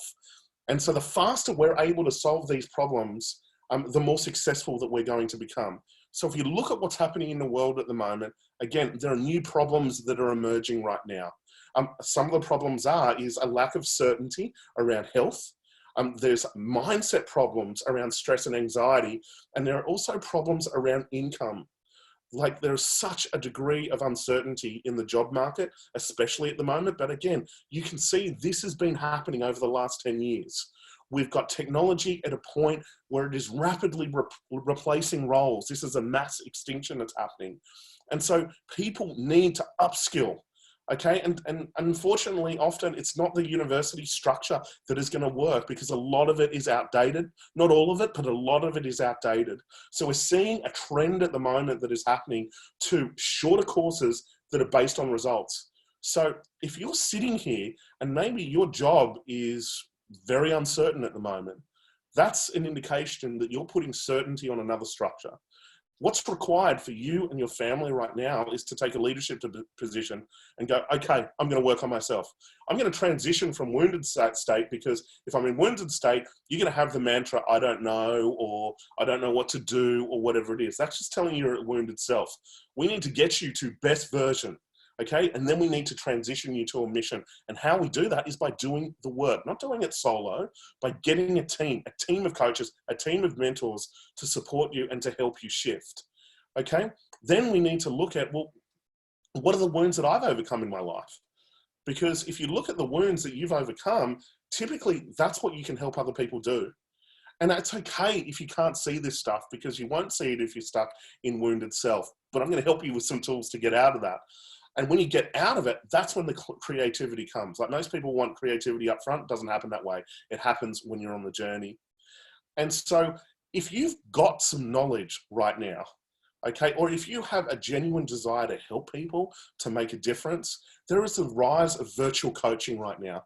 Being able to coach and help people from the laptop, like here, or virtual workshops, being able to share information that has been profound, to be able to take all of your information and to look at those three things, which is, number one, what is the problem? Number two, what is the result? And the result is just the opposite of the problem. And then number three, once you have those two, or you have the answers to those two questions, then you can construct an offer. Because again, if you can help someone overcome a problem faster than you can do it yourself, than they can do it themselves, then they're going to be engaged and they're going to be so interested. And it's okay at the moment. What my suggestion is just go out and help people. Go out and help people and make a difference. And we can help you do that. Like, if you don't know what business that you need to be in at the moment, like, coaching is the greatest first step. We've got a program called the Accelerated Coach online program. It gives you a business where you can get out there and start helping people. We've got the Accelerated Online Speaker program, which is to run masterminds and to how to create masterminds, how to market masterminds. We've got the tools if you need it. You know, like, the thing is, as I said to you, it's time to upskill. It's time to learn. It's time to take a leadership position, and it's time to work with a whole group of leaders. And so I'm going to transition my presentation now into kind of mindset. And so we might bring up the next slide. I want to talk to you about anxiety, because this is a big one. Anxiety is a habitual, you may want to write this down, it's a habitual process of thinking about the worst case scenario. And what can happen is that we can obsess over stories. Okay, often I find you're either stuck in the past, reliving the past, okay, wounds or past stories, or we can be stuck in the future thinking about the worst case scenario. The challenge is that if you're stuck in the future, obsessing over the worst case scenario, you're going to see it. You're going to delete every other opportunity. It's going to drop your creativity, and you're almost going to be paralyzed. And I see this with a lot of business owners at the moment. They are paralyzed. Okay, and again, that's an indication of being stuck at the wounded self. Alrighty, so I want to help you today get out of wounded self. What do you guys think? You may want to type yes, so I know you're hearing. What do you guys think? Yes, yes, yes. Here we go. Look at this. Awesome. So I'm going to teach you a really quick tool, everybody. We're going to do it together in like a group meditation. So you might need to turn the volume up. And it's such a simple kind of meditation that you can do it with other people. So you can go and help others release some anxiety at the moment. Alrighty. Now, again, anxiety, please write it down, is the habitual process of obsessing over the worst case scenario. The opposite of anxiety is excitement. So instead of being stressed about, worried about the worst case scenario, I want to help you get excited about your future. And when you're excited about your future, you create your future. And the key to creating your future is to get back here and now. A really kind of a great, I suppose, statement that has been profound to me, and I'd love you to write it down, is that anxiety is a signal from your unconscious mind to focus on what you want. So please write that down. Anxiety is a signal from your unconscious mind to focus on what you want. Not focus on what you don't want, to focus on what you want. So we've got to look at the thinking process of anxiety. Now, the thinking process of anxiety is you're here, imagine you're here, I hope you can see that, and you're thinking about the worst case scenario here. Okay? And so typically you're creating a movie, and it can have a picture or a sound, okay, a full experience. So of course, when it comes to anxiety, we want to create a new picture, a new experience. So typically we go past the thing that has been holding us back. Now I've got a graphic for you. Okay, so let's bring that graphic up. So Em, do we have the graphic? Sorry, Matt, the graph's in the manual. It's not on the graph's in the manual. Okay, guys. So grab your manual, and you should see. In fact, I don't know if I've got a copy of it at the moment, but you should see in your manual that we shared with you. It's basically a timeline. You can see the timeline, and you've got present time. Okay, I hope I'm explaining this for you, everybody. You've got present time here, and then you've got this event of thinking of the worst case scenario. Okay, what we want to be able to do is move past the event to the successful completion. Okay, so past the event to the successful completion. Now, while we're doing this, we might be able to get it up on screen for you. So really what we're doing is changing the story, everybody. Please write that down. We're changing the story from being powerless to being powerful. That's what we're doing. We're changing the story from being powerless to us being powerful. Typically when we hold on to negative emotions, it's because we're playing the stories of the past of us being at the effect side of the equation. And what that means is that we're potentially blaming someone or blaming the situation on circumstances. So what we want to be able to do when it comes to past stories and future stories is to move from being at the effect side of the equation to being at cause. And so if you think about it, when you're at the cause side of the equation, here we go. Fantastic. So the anxiety release process, you can see on screen, you've got the past, you've got the now position, and then you've got the event in red. Now the event in red is the worst case scenario. So normally we look at the event from the now position to worst case scenario. But with the anxiety release position, we are going to do the opposite. Isn't it interesting? All that we need to do is the opposite perception. Okay? Projection is perception. So what if we project the event in a different way, from a different position?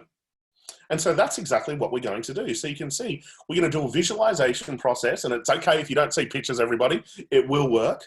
We can float above the emotion. We can float above the sound. We can float above the picture. And you're going to go into the opposite position. So you can see you go from the now position past the event in red. So past the worst case scenario, and then you turn around and face back towards now. So you'll notice that you're at your future looking back towards now. Now that is the opposite way of thinking, everybody. So you blow the pattern. Remember, anxiety is that you've got the habitual process of thinking of the worst case scenario. So this is really awesome. I've had profound experiences with clients that have suffered from anxiety their entire life. And I've just systematically got them to work out, okay, what are you anxious about? And let's go through the list.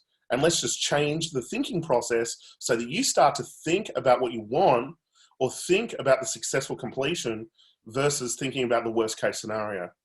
Now, if you take my belief, which is wounds become superpowers, what if these wounds that are coming up, they're designed to teach you, they're designed to get you conscious, but sometimes we've been distracting ourselves from this stuff with TV, with drugs, with alcohol, with jobs that we hate, or the addiction to doing, everybody. I know some of you are there that are addicted to doing, you're running so quick, and then suddenly you stop and you're like, oh, what's all this stuff coming up? So this is profound to get you off those false targets. Now, to me, a false target is you're making decisions from your wounds, you're stuck on that merry-go-round, addicted to doing, distracting, kind of thinking, oh, one day I'll get there. And the unfortunate thing is that if you make decisions from your wounds, you repeat them and you never get off that treadmill. Versus a false target, what happens is that we drop this stuff. Instead of, having a mindset that is full of stories of what you don't want, we create space to start to think about what you do want. So here is the process. You start at the now position. We work out in detail, what are all the things that you're obsessing over at the moment that are in the future, the worst case scenario. We work out, how that makes you feel. And then we choose the number one. And the number one that has the biggest amount of intensity, okay? And we get conscious of it, and then we move past it all the way out into the future. And then we turn around and face the event from the opposite position, and you watch what starts to happen. So let's jump into the process now, everybody. So take a deep breath in and out. I'm sitting up in my seat as well. Have a big sip of water and just get ready. So you'll notice in your book or your notebooks at the moment, you can just have a brand new sheet of paper. I want you to write a list, everybody, of all the things that you're feeling anxious about right now. Okay, so a specific list. So just detail it. Okay, I'm feeling worried or anxious about this. I'm feeling worried or anxious about this. And just write a list of 5 to 10. I'm going to give you like 90 seconds to do this right now. And just writing out the list of all of the stories that you're obsessing over, the things that you're worried about that might happen in the future. I've been sitting down with a lot of people and doing this process with them. And some of the things that have been coming out was like, oh, I don't want to be homeless. I don't want to be broke. I don't want to lose everything. And these kind of beliefs have a whole story that's connected to them. So what's coming up for you? Maybe it's you're feeling anxious about your health or anxious about other people. And so you've got about a minute, everybody. Keep writing. And just trust your unconscious mind. The first information that comes up is the stuff that we're looking for.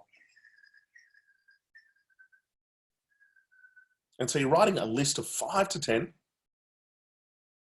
And remember, this is not past stuff.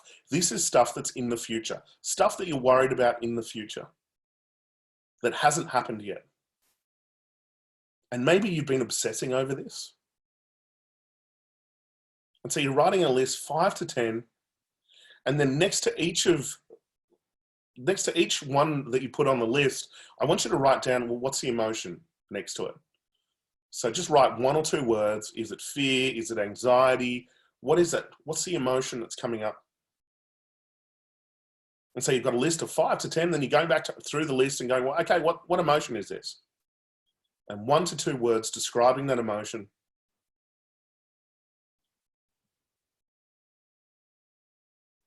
And you've got about 30 seconds, everybody. And as you're writing this list and you're looking at the emotions or noticing, the emotions that are coming up, I want you to think out of this entire list, which is the big one? Which is the number one? Which is the story that you've been obsessing over that is taking up the most amount of energy? Now, the wonderful thing about doing this process by just writing it out is you get it out of your unconscious. That's why journal writing is very, very powerful. But this technique specifically, you get all of these stories out of your head on the paper, and then we can start to observe it in a different way. We can start to shift it to create your future. So I want you to work out the number one. The number one out of that list, I know there's probably a couple that are similar, but just trust your unconscious mind and circle the number one. The number one thing that you're anxious about, worried about, that you've been obsessing over, that's taking up all of your energy, and circling that. And just type in the chat, yes, if you've done that. Awesome. Well done, everybody. All right, let's get into the process. So I want you to make sure that you're in a comfortable position. Turn the music up, everybody, or sorry, turn the volume up so you can hear me. And make sure you're not going to be distracted. I need you for about 5 minutes to do this process. Okay, so you may need to turn your mobile phone off or tell your family, I need some space right now. And we're going to do a bit of a meditation. And let's shift this anxiety and have you tap into a new level of creativity. So what I want you to do is just shut your eyes, take a deep breath in and out. And I want you to think about that number one thing that you feel anxious about. And as you think about that, do you have a picture? And if you don't, it's okay. It could be a feeling. It could be a sound. And I want you to think, what specifically are you feeling anxious about? What is it about this story? And again, as you think about it, you may have a picture, or it could be a sound or a feeling.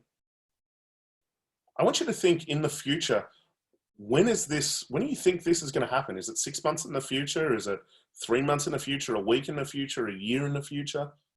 Just think about that.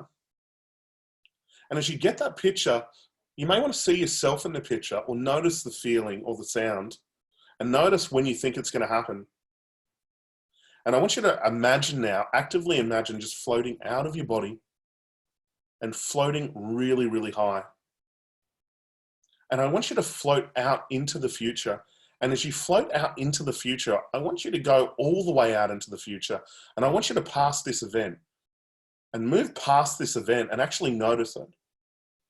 And as you go out all the way into the future, past this event, maybe it's a week after this event, a month after this event, 6 months after this event, I want you to now build a picture of the successful outcome. Build a feeling of the successful outcome. What would you hear if it was a successful outcome? So imagine yourself, maybe it's a week, maybe it's a month, maybe it's 3 months, 6 months, a year after this event.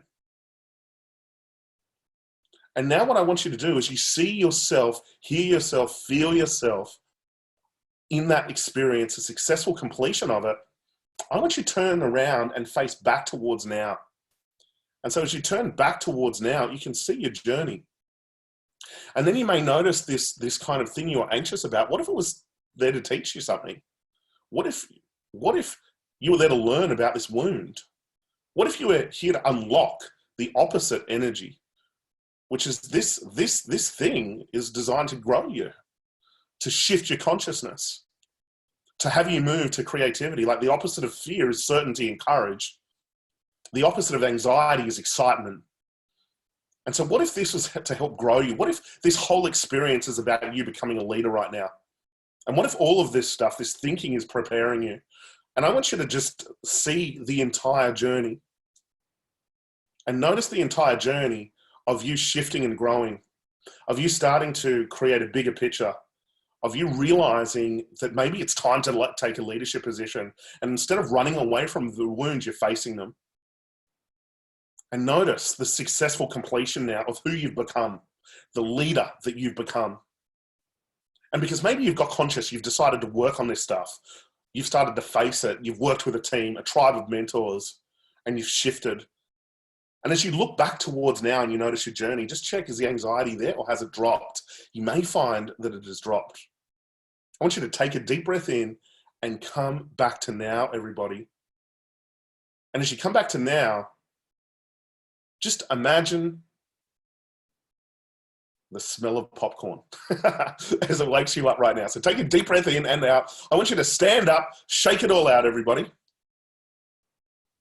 And then sit back down. Now what I want you to do is let me know, how are you feeling? One word. How are you feeling? Type it in the chat. Let me know where you're at. Calm, awesome. Lighter, relaxed, hungry, relieved, content, fucking awesome, clear. How fast was that, everybody? That was so quick.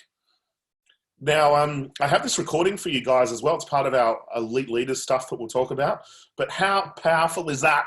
So imagine you could go through that list and just knock off every single one of those things that you're feeling anxious about.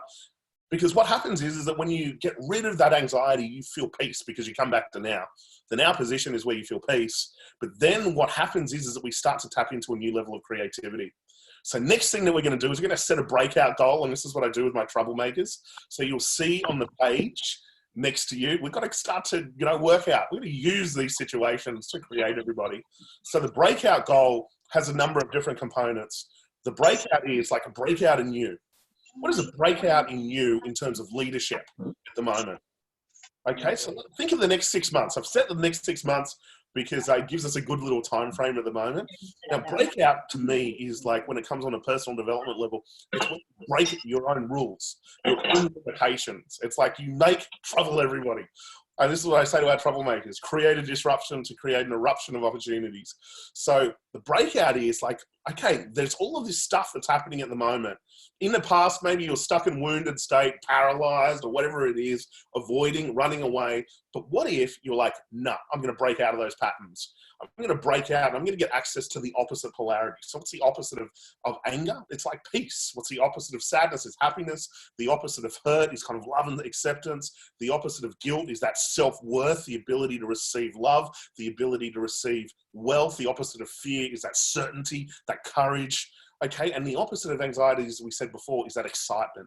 So imagine your job is to face the wounds, to break out of those wounds, to get access to those new emotional states.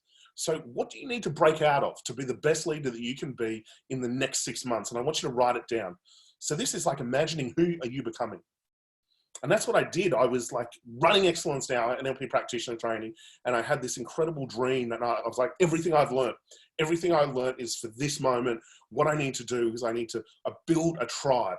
I need to get everyone together. I need to get all the light workers together so that we can shift together from wounded self, best version, and as fast as possible, get together into that mission level so that we can create. And I'm like, well, how can I do this? What needs to change about me? Well, I need to start sharing a message more. I need to get out there. I need to go and serve even more. I need to share everything. So what is it that you need to do to break out to be the best leader that you can be? Now, I suppose the inkling is often to look at what you've been avoiding, everybody. When I sit down with business owners, it's really easy to grow their business. I go, tell me the 5 things that you're avoiding. Okay. And the top 2, we've just got to get you to do those. We're going to stop the war inside, okay, and get you to do those things. So what do you need to break out of to be the best leader that you can be? Write it down in detail, okay? And what does it look like as you as a leader? What's different about your communication? What's different about your psychology? What's different about your behavior? Okay, and 6 months in the future, create that picture. And maybe it's connected to that picture that you just did with the anxiety process, which is, who are you becoming?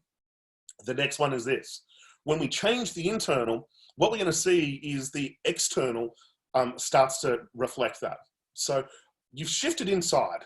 You've shifted your ability to communicate. You've shifted your confidence, your certainty. You've tapped into a new level of creativity. Well, what are you going to see externally? What's the results going to be around your health or relationships? What's the results going to be around your business or career? For some of you, it's like, okay, I'm going to take a leadership position. I'm going to create. I'm going to become an entrepreneur. I'm going to work out, what are the wounds that I've overcome that I can share with people? And it might be that you're like, okay, I'm going to start coaching people as a starting point until I get the learnings. Then I'm going to start to run virtual workshops. I'm going to help people as quickly as possible. So what is it for you? Okay, it could be a money thing. If it's a money thing, write it down. Like in the next 6 months, you being an entrepreneur, how much have you created in this new world? Okay, or is it around health, relationships? What is the things maybe you've been putting off? And so imagine you become this incredible leader. What are the results that you see, hear, and feel? And be really specific, everybody. Remember, definite demands create definite results. Okay, so you've got 30 seconds. Keep writing it down. Okay, it doesn't need to be perfect. Write for the waste paper bin, everybody. Whatever comes up, just write it down. Number 3, and this is where we move to the mission side, everybody. Okay, how can you shine a light to others in this crisis? So you can see the top one is, what's the wounds like we need to break out of? Okay, what is the result that you get? This is like best version. And then how can you shine a light? This is a mission. When we handle the basic stresses, we have the opportunity to shine a light. And that's what I feel that I'm here to do for you guys right now, is to bring you together to be able to shine a light and to provide this environment for you to maybe set things up in a way where it could be incredible. Like, this could be the greatest time for coaching. This could be the greatest time for virtual workshops ever. Because what's happening at the moment is, like, people are kind of stuck in this shock, this paralysis at the moment, but reality is going to set in. And when reality sets in, people are going to need help. They're going to need support. They're going to need to change, and they're going to need to change very, very quickly. So what does that mean? If you're an NLP practitioner, if you're a coach, if you're a change maker, if you're a parent and studying this stuff, it is so important. Now is the time for leadership. It's time for the passionate entrepreneurs to shine a light. The light workers, it's time for you. So how can you shine a light to others in this crisis? How can you shine a light? And maybe it's you've overcome stuff in the next 6 months, and then as you've overcome that, now it's time to share. It's time to share how you got that result. Okay, so I want you to write it down and just type a yes if you've finished, everybody. Awesome. So I want you to take a deep breath in now. And as you take a deep breath in, we're going to do another visualization process. And this is to install the goal into your unconscious mind, everybody. So I want you to shut your eyes, take a deep breath in and out. And as you shut your eyes, I want you to imagine this 6-month breakout goal. And imagine it's like September. And we're going to add all of the representational systems in here. What do you see? What you would hear? What you would feel? So just imagine 6 months in the future, you've broken out to be the best leader you can be. You've used this opportunity. You've used this opportunity to work on you. All the stuff you've avoided, now you're not. Okay, you've studied. You've worked with the best coaches. Whatever it is, you've used this opportunity to be able to create. You've broken out, and now see the result. See the specific result, whether it's an income result, it's a result around your health, or results around your relationships. See it, feel it, and hear it in detail. And now I want you to float into it. Just imagine floating into that 6-month self. Look through your eyes, see what you would see, hear what you would hear, and feel. And as you do that, I want you to build it. Just build the energy. You're about a 5 out of 10 at the moment. Just take it to a 6. Take it to a 7, make the picture brighter, the sounds louder. Hear your self-talk. Maybe you hear the voices of other people that you're helping. Okay, take it to a 7, take it to an 8, take it to a 9, and double it as you take it to a 10, and just click your fingers, everybody. As you take another deep breath in, and again, just intensify it and click your fingers again as a little reminder for you. Now what I want you to do is step out of that picture and imagine it's now a vision board, okay? And some of you that have done Live It Now, you know what the vision boards are. And imagine there's this just big board, metaphorically speaking, and you can see yourself as a leader. You can see the results that you're getting, and you can see how you're contributing to others. And imagine you just hold on to that vision, okay? And as you hold on to that vision, again, I want you to shut your eyes, make the pictures brighter, make the sounds louder, the feeling stronger. And I want you to imagine, how would you know beyond a shadow of a doubt that you've achieved it? Get to that end frame. And I want you to float up above your timeline, take a deep breath in and exhale. And then I want you to float out to the 6-month position. And as you float out to the 6-month position, I want you to drop that picture in. And as you drop that picture into your future timeline, 6 months into the future, it floats down like a feather. It locks into place. You hear the sound of a Tupperware container snapping shut, and then turn around and face back towards now. And as you face back towards now, notice your journey. And as you notice this, maybe you decided you're going to take a leadership position. Notice that point. Maybe you decided you're going to work on yourself. You're going to turn your wounds into your superpowers.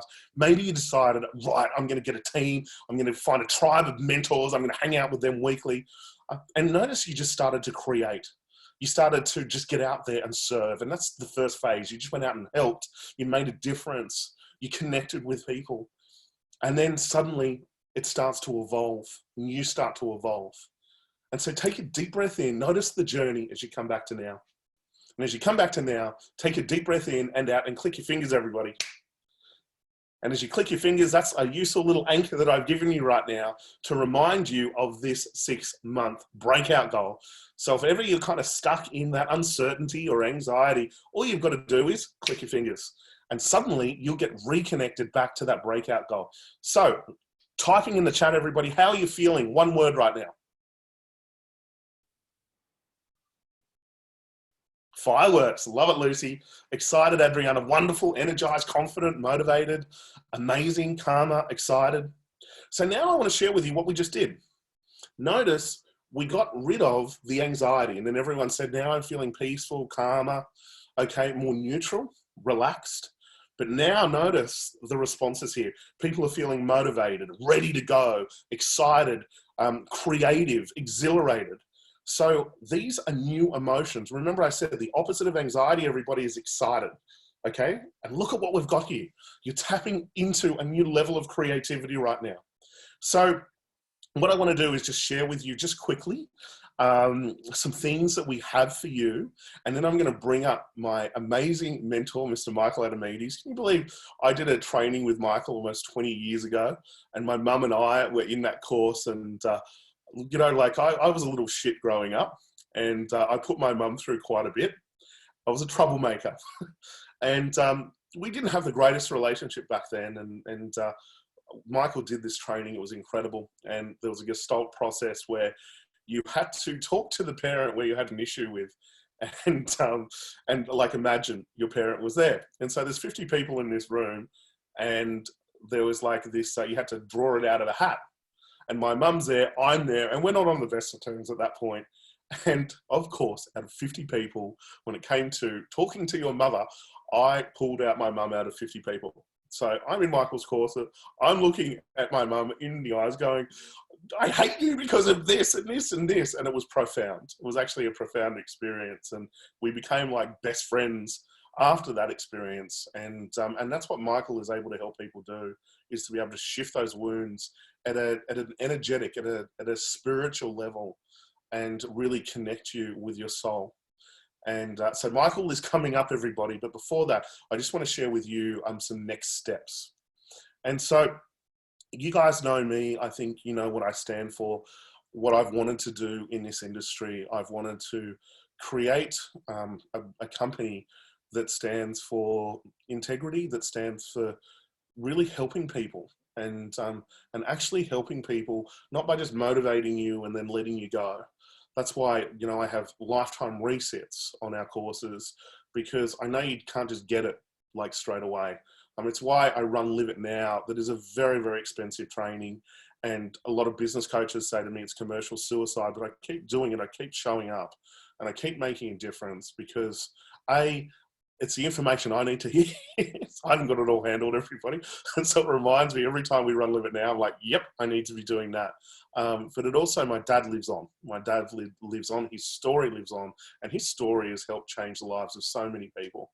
The secret to life is giving. When I talk to people, when they say, you know, what is your superpower, Matt? And they say to me, well, you're real.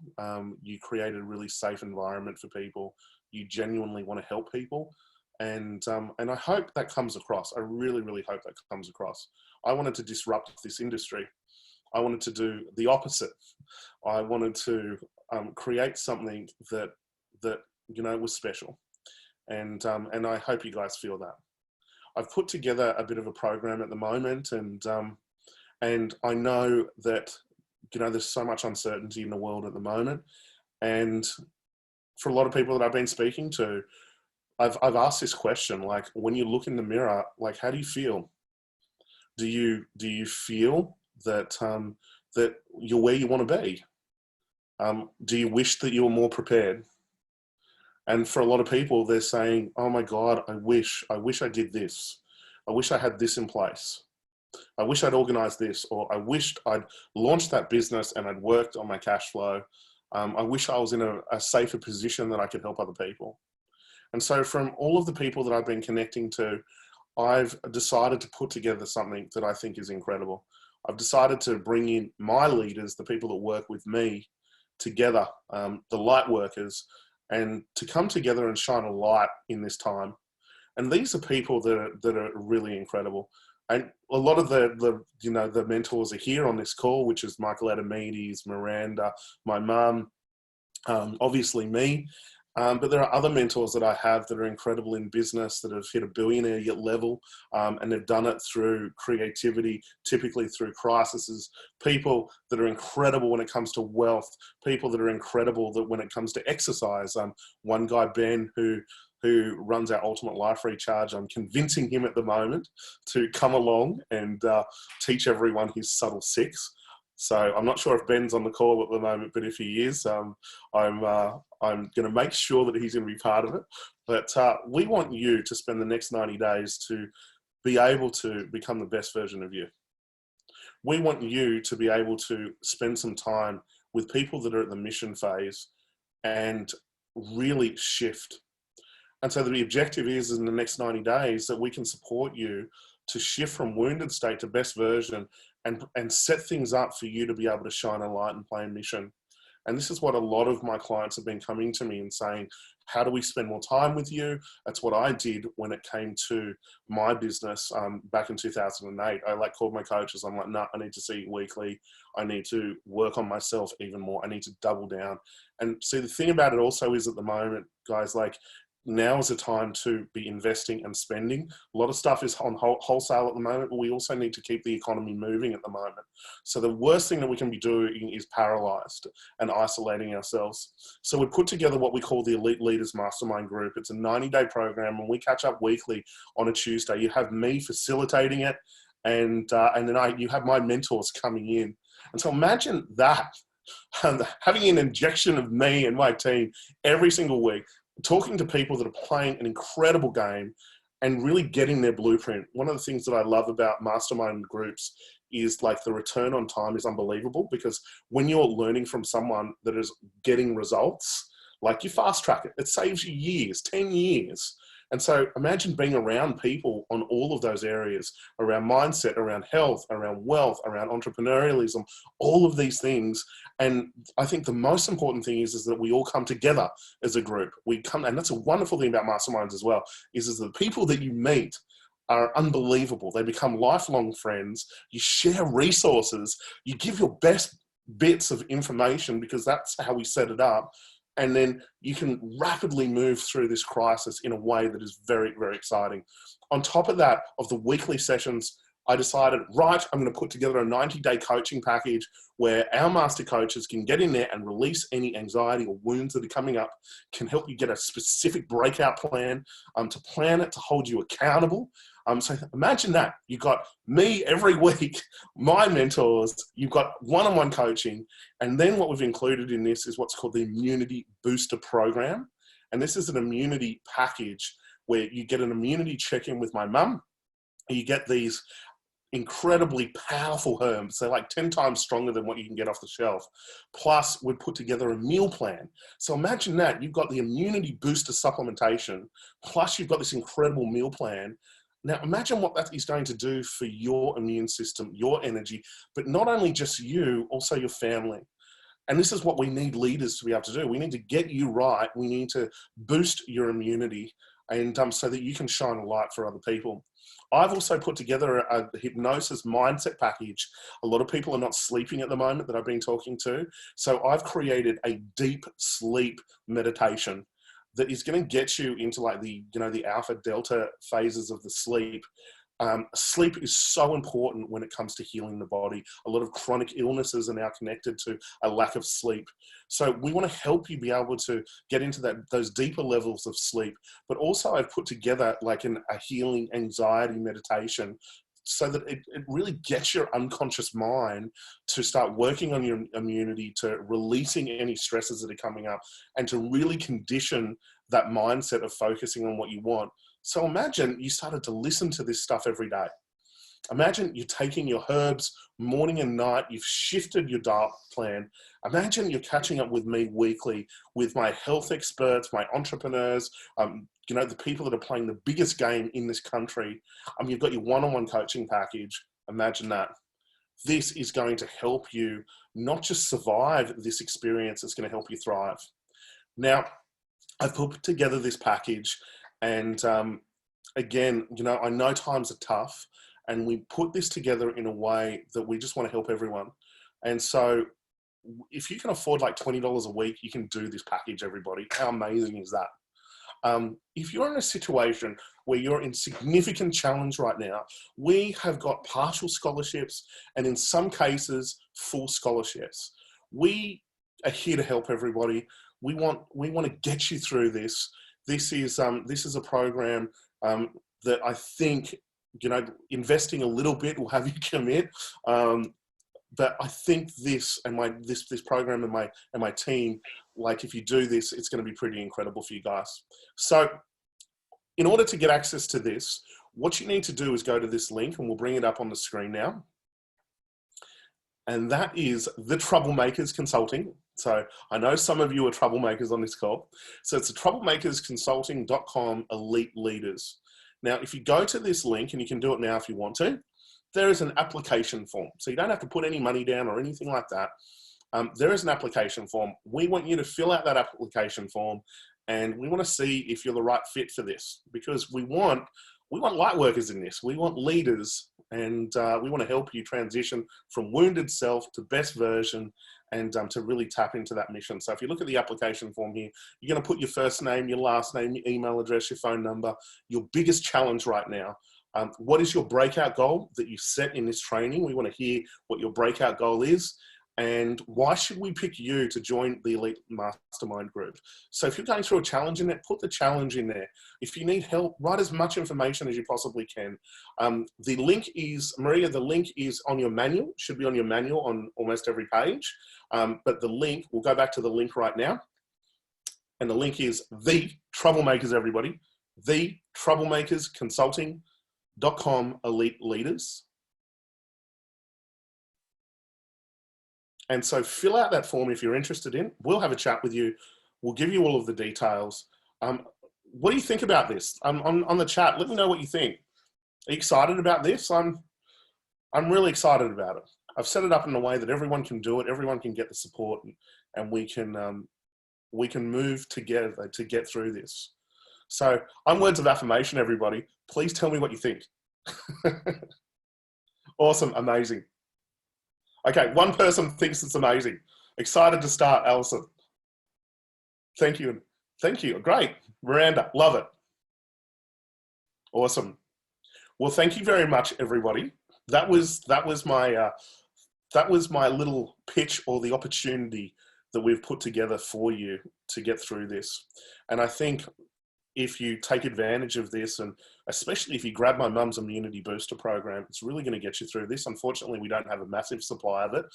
So we've allocated it for this elite leaders program. And so those that join this, you'll get first dibs at my mum's elixir that she's worked on over the last 30 to 40 years. And it is amazing. I think everyone needs to get on it. And so I hope you guys take advantage of it. So make sure you grab that link and fill it out, and we'll be in contact in the next week or so. And if you're sitting there and you're going through a challenge, please don't let that hold you back. Don't let your wounds hold you back, everybody. Remember, if you make decisions from your wounds, you will repeat them. Okay, and we can work with wherever you are. It's a virtual workshop that we're going to be running. We can send the herbs to you wherever you are, and Mum can do that check-in.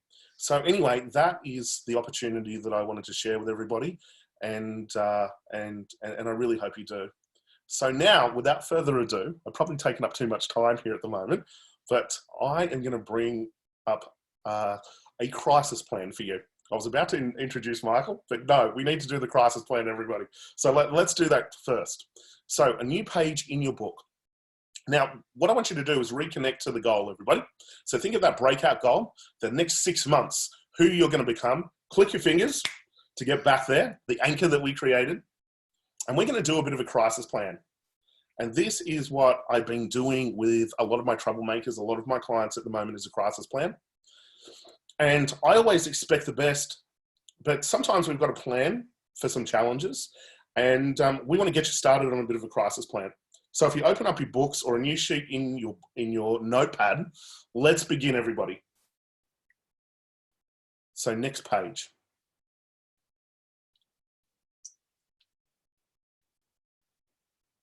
Okay, and so on this page, you'll see there's 5 spots. I want you to just jot down 5 things that you can do right now. 5 things that you can do to be able to take action towards this objective. So reconnect to that 90-day breakout goal, everybody. And remember, the breakout goal is where you need to be in the next 6 months. Okay, the type of leader that you're breaking out to. And then notice the result. And the result, because you've become that leader, when you change the internal, you shift the external. And so by shifting you, by working on you, here we go. By working on you, you'll see all of these results that are happening. So the question is this: what are 5 things you need to do now to get to that position?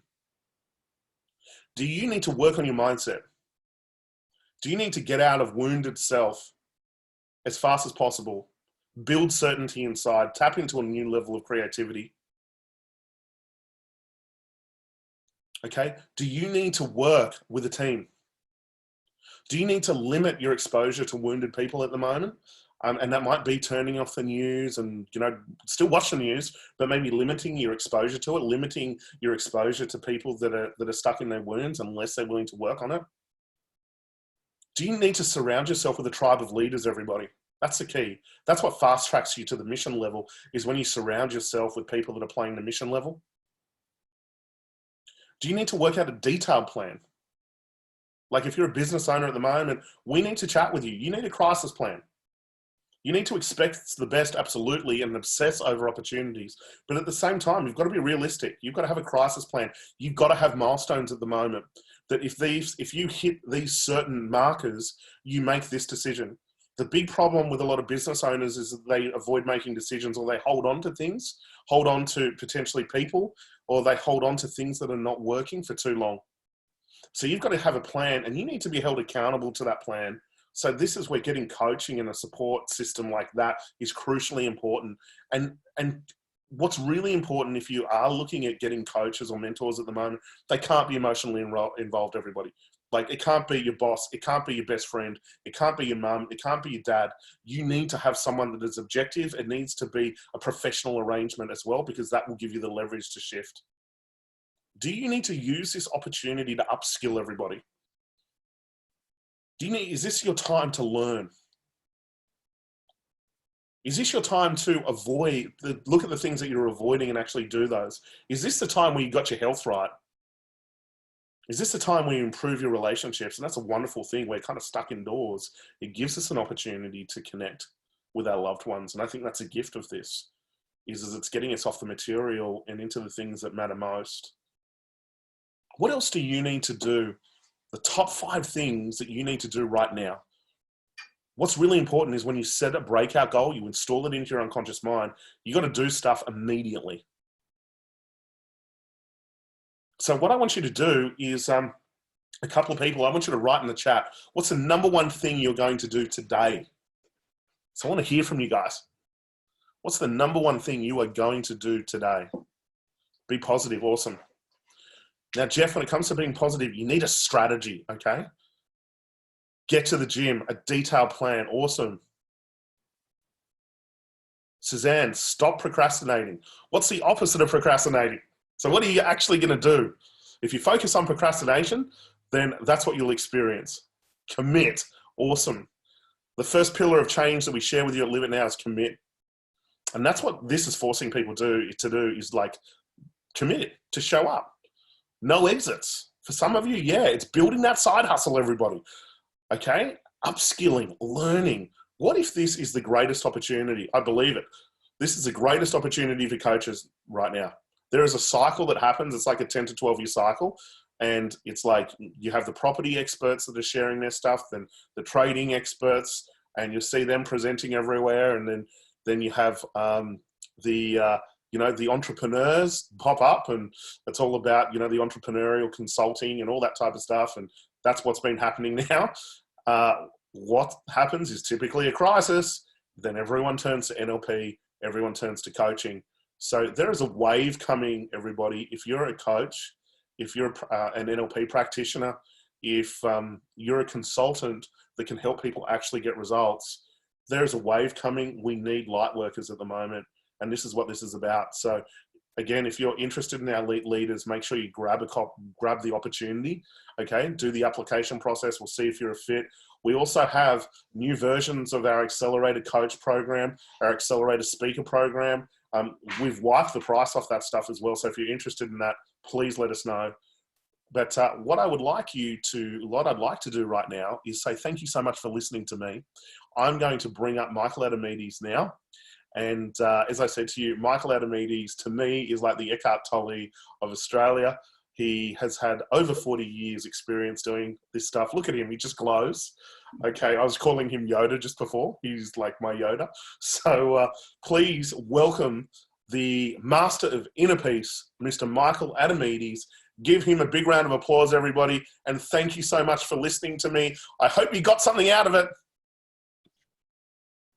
Thank you, Matt. Thanks very much for your support and that introduction. I first started in this business in February 1978, and I was traveling overseas. I was in Morocco, and through a whole series of different circumstances, I met this quite amazing person.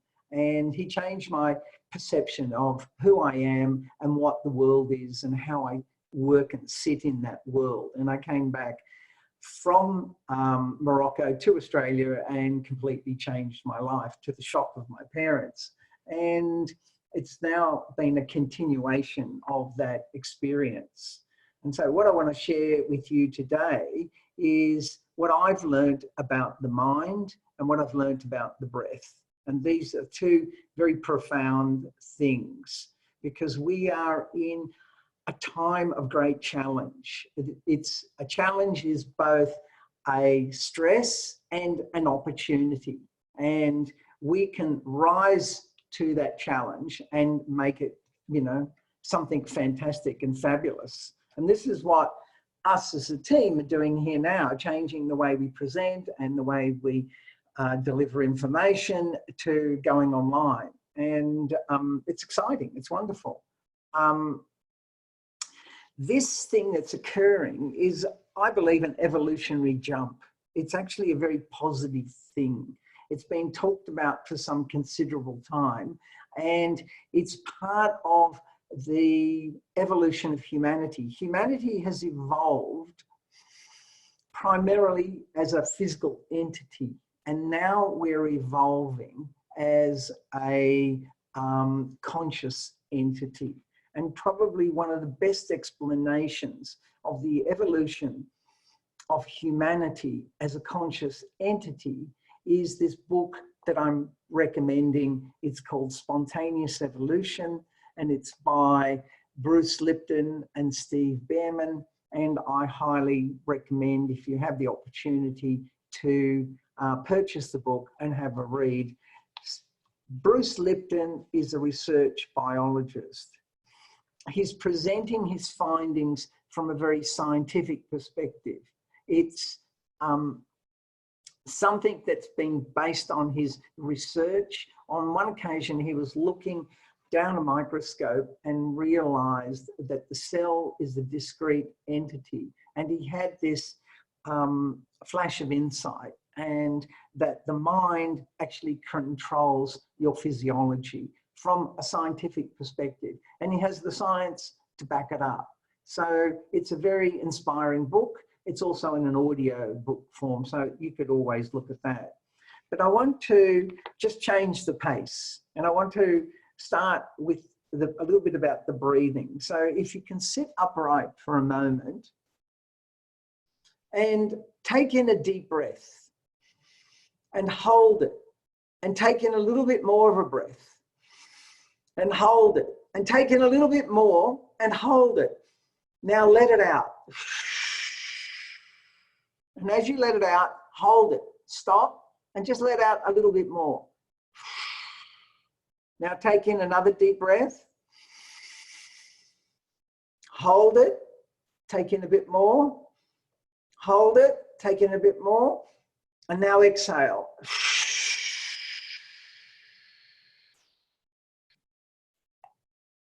And taking another deep breath.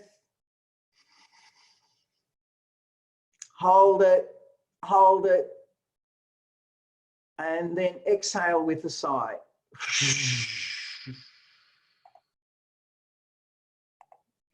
And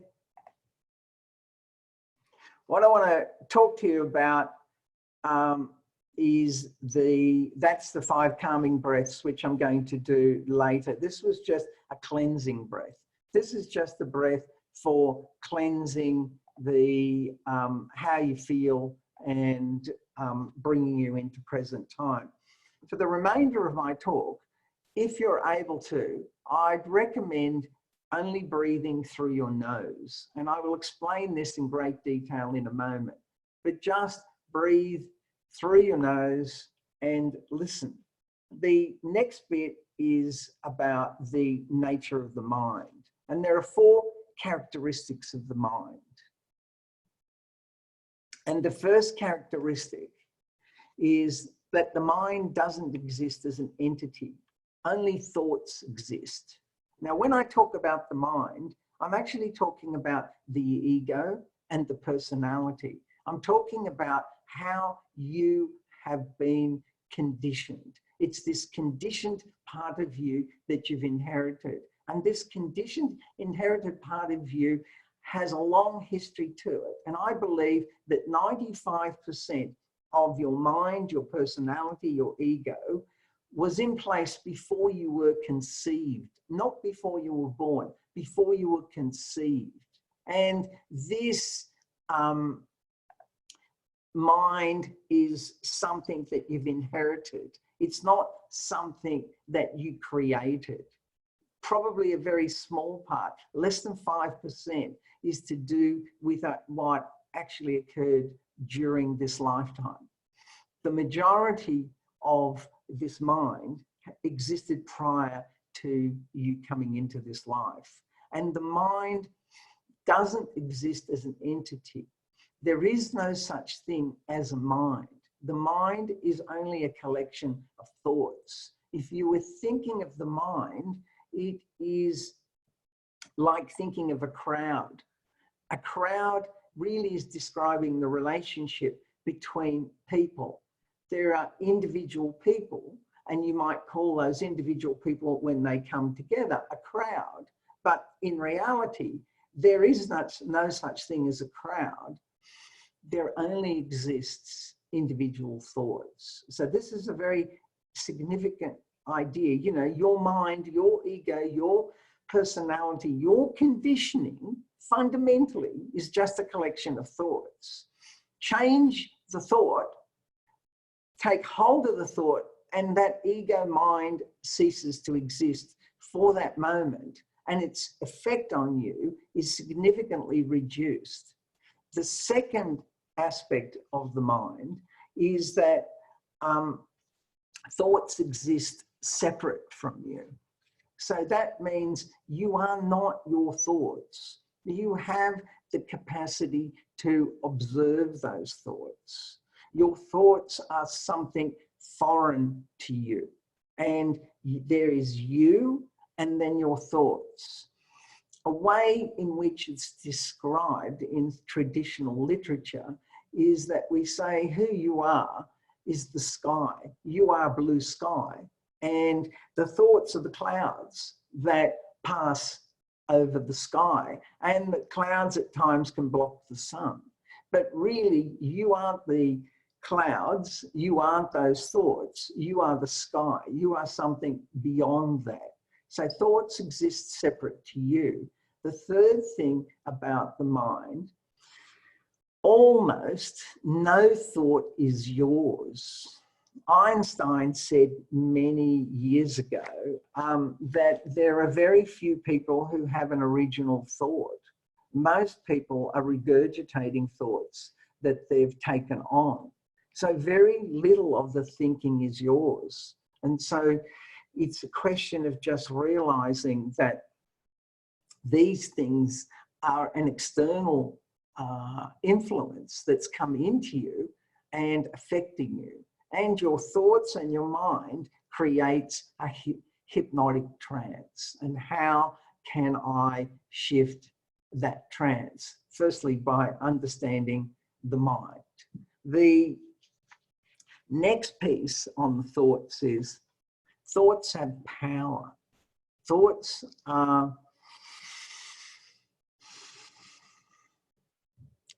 have power. When I was at university many years ago, I studied biology and chemistry, and as part of that, I was taught that the atom consisted of a neutron and a proton with an electron shell. And so this was an atom. There was a nucleus, and then there was an electron shell that went around it, and this was an atom. And then many years later, as physics has progressed, we've come to the conclusion that it's not a physical entity anymore, that the atom actually is an electromagnetic relationship. And the more that physics gets into the understanding of the atom, the more it's coming to the conclusion that the atom is closer to a thought than it is to a physical object.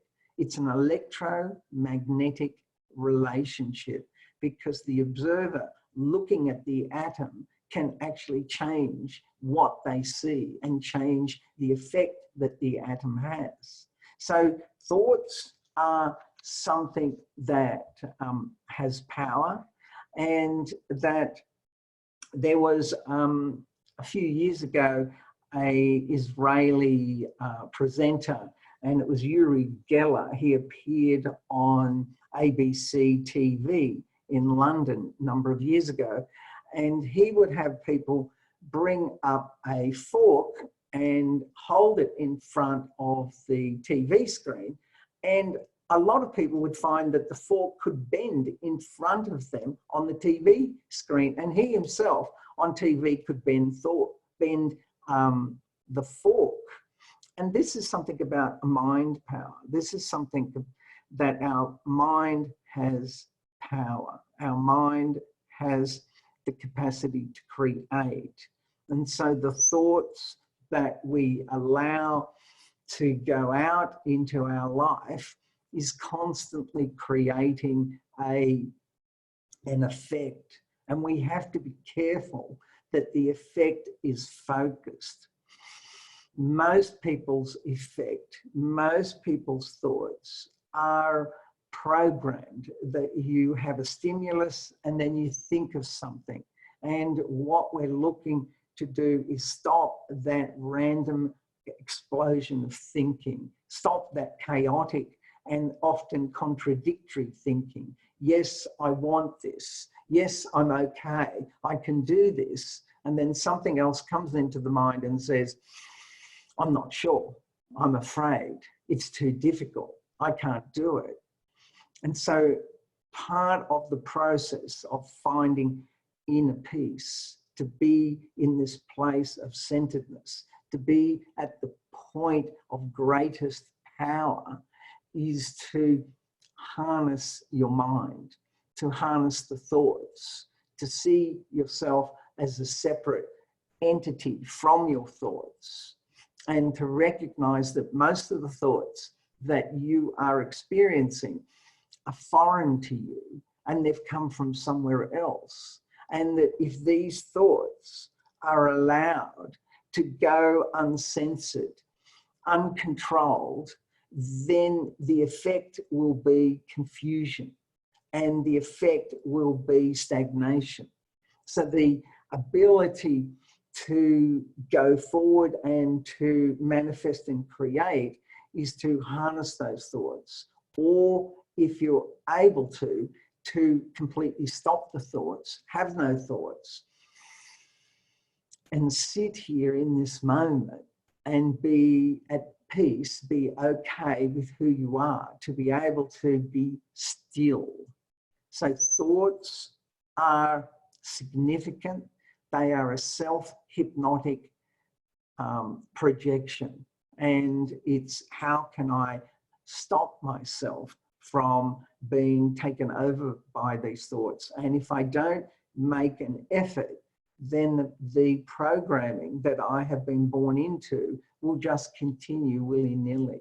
And this is why it's so important to be involved with things like the elite leaders, to have a team around you, to have ongoing support, because your ability to hold the focus, at least initially, is not that strong. And it's the constant repetition and the support of others that enable you to transcend. So the characteristics of the mind, bringing the mind under control, recognizing that it's only a thought ultimately, and that you have the power to change it and stop it and transcend it. The second thing I want to talk about is breathing. And with breathing, what happens is you can live approximately 40 days without food.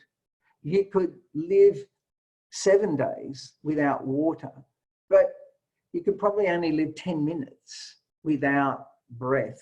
So breath is one of these remarkable things that is both conscious and unconscious.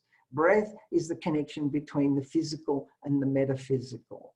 Breath is oxygen that supports respiration in our bodies, but breath is also carries a subtle energy, which the Chinese call qi, the Indians call prana, and some scientists in Europe have called orgone energy. And it's an energy that sits in breath. And if you breathe through your nose, which I believe is the best way to go, it's one of the most powerful things you can do. But I'd like us to do 5 calming breaths. This to me is the antidote for anxiety. Matt has given you a very powerful psychological unwinding tool, and this one is an in the moment ability to handle anxiety. And you do these breaths through the nose. I'll demonstrate the first one. It's for the count of 3 in, and I'll count with my fingers, and then for the count of 3 out. It's like this.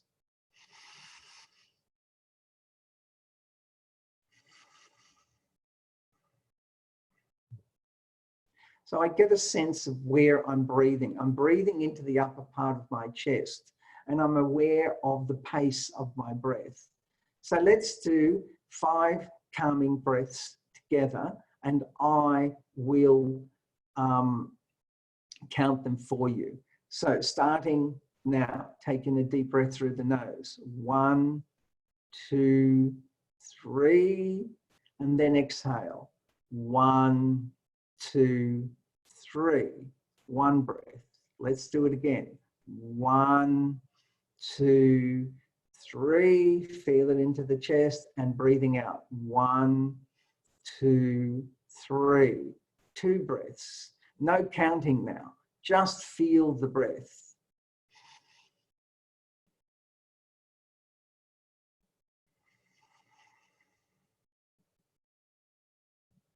Three breaths.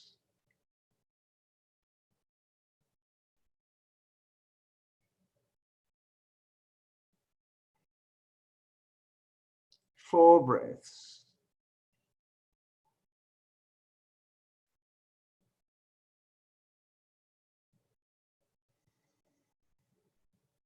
5 breaths.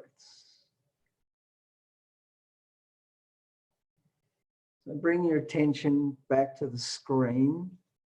It's as simple as that. 5 calming breaths. If you're feeling anxious, the mind's going out of control, you're not sure about what to do, where to go, just do your 5 calming breaths. You can count them off on one hand. You can be quite discreet. No one needs to know that you're actually doing it. But it's significant, it's powerful. The purpose of breathing through the nose is that breathing through the nose is far more powerful than breathing through the mouth. The exceptions are if you're running, of course you'd breathe through the mouth.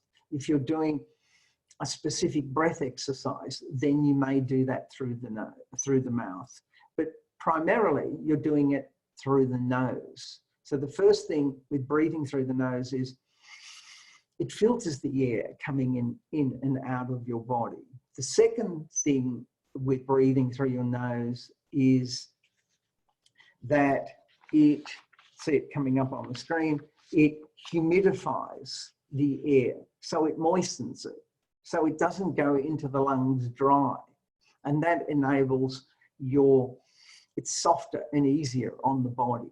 The third element of reason for breathing through the nose is it's warming and cooling. It warms the air. So not only is it moistened, it's also warmed if it's a very cold environment, and it's also cooling if it's a very hot environment. So it cools before it comes into your body. The other advantage with breathing through the nose is it increases the absorption of O2 because the breath is coming in a more harmonious rate.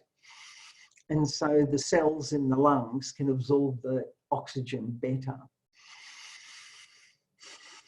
And one of the other reasons for breathing through the nose is it balances the left and right hemispheres of the brain. And so it calms you down. And the most significant benefit of breathing through the nose is it brings you into present time awareness.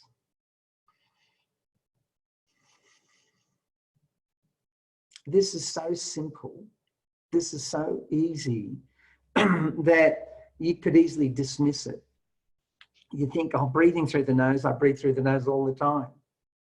The ego is programmed to resolve problems. The ego is designed to handle difficulties.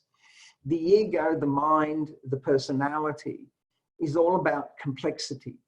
Become simple, things being simple, work against the natural tendency of the mind, of the ego. And so it's a matter of understanding that simplicity is it's closer to your essential self than a lot of the complexity of the mind. Your essential self, if you were to think about it, is how you were before the age of 6. Spontaneous, joyful, loving, energized. That's the essence of who you are. And it's taken years and years of conditioning to take you away from that. You are magnificent. You are ultimately invincible. It's all about the programming, shifting you from that and creating something else in you. You are magnificent. And so one of the ways to bring you back into your magnificence is this breathe through the nose. When I was in Morocco in 1978 with this teacher who I spent 2 months with, his one message was breathe through the nose. Like we said, what about the yoga? What about working out all these things? He said, yes, you can do all those things. And they're a great thing to do. But the thing that is most significant and the thing that's with you all the time and the thing that's easiest is breathe through your nose. So let's just breathe through our nose for a moment.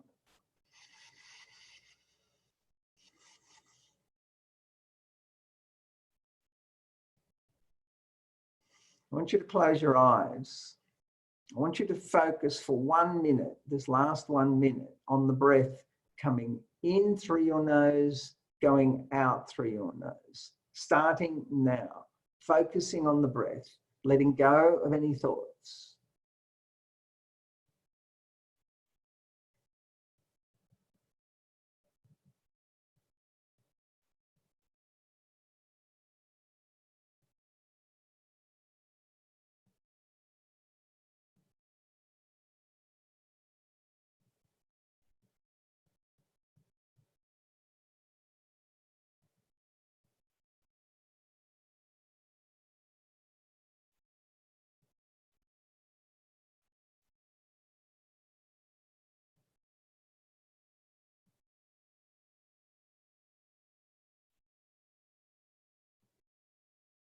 And allow your attention to return back to the screen.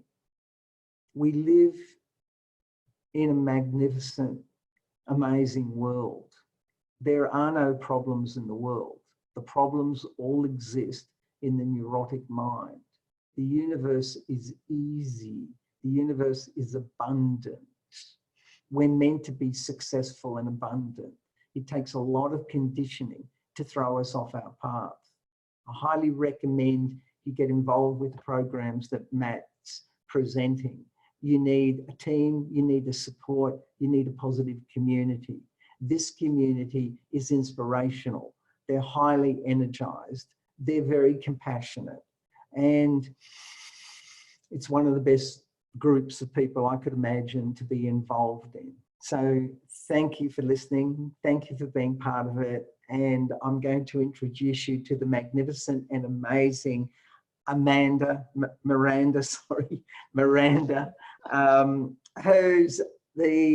who walks her walk and a woman of great courage and compassion. Thank you. Thank you, Michael. Are you calling me Amanda? Maybe I'm going to have to call you Bruce or something there, Michael. Yeah, that'll be good. Sorry, Miranda. I was doing those breaths with you, and there's an amazing thing that happens when human beings all do something at the same time, and it's called we go into rapport, and it's this feeling of oneness.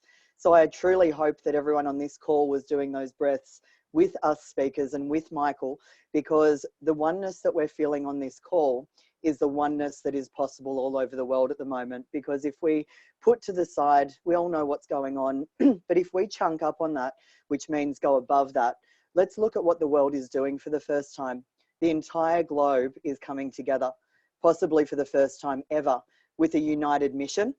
And that mission can translate into some of the most positive times this globe has ever seen, because we have a reason big enough to join forces and actually unite in our mission. So it all starts on this call with the breath. And I would listen closely to anything that someone like Michael or Denise or Matt says.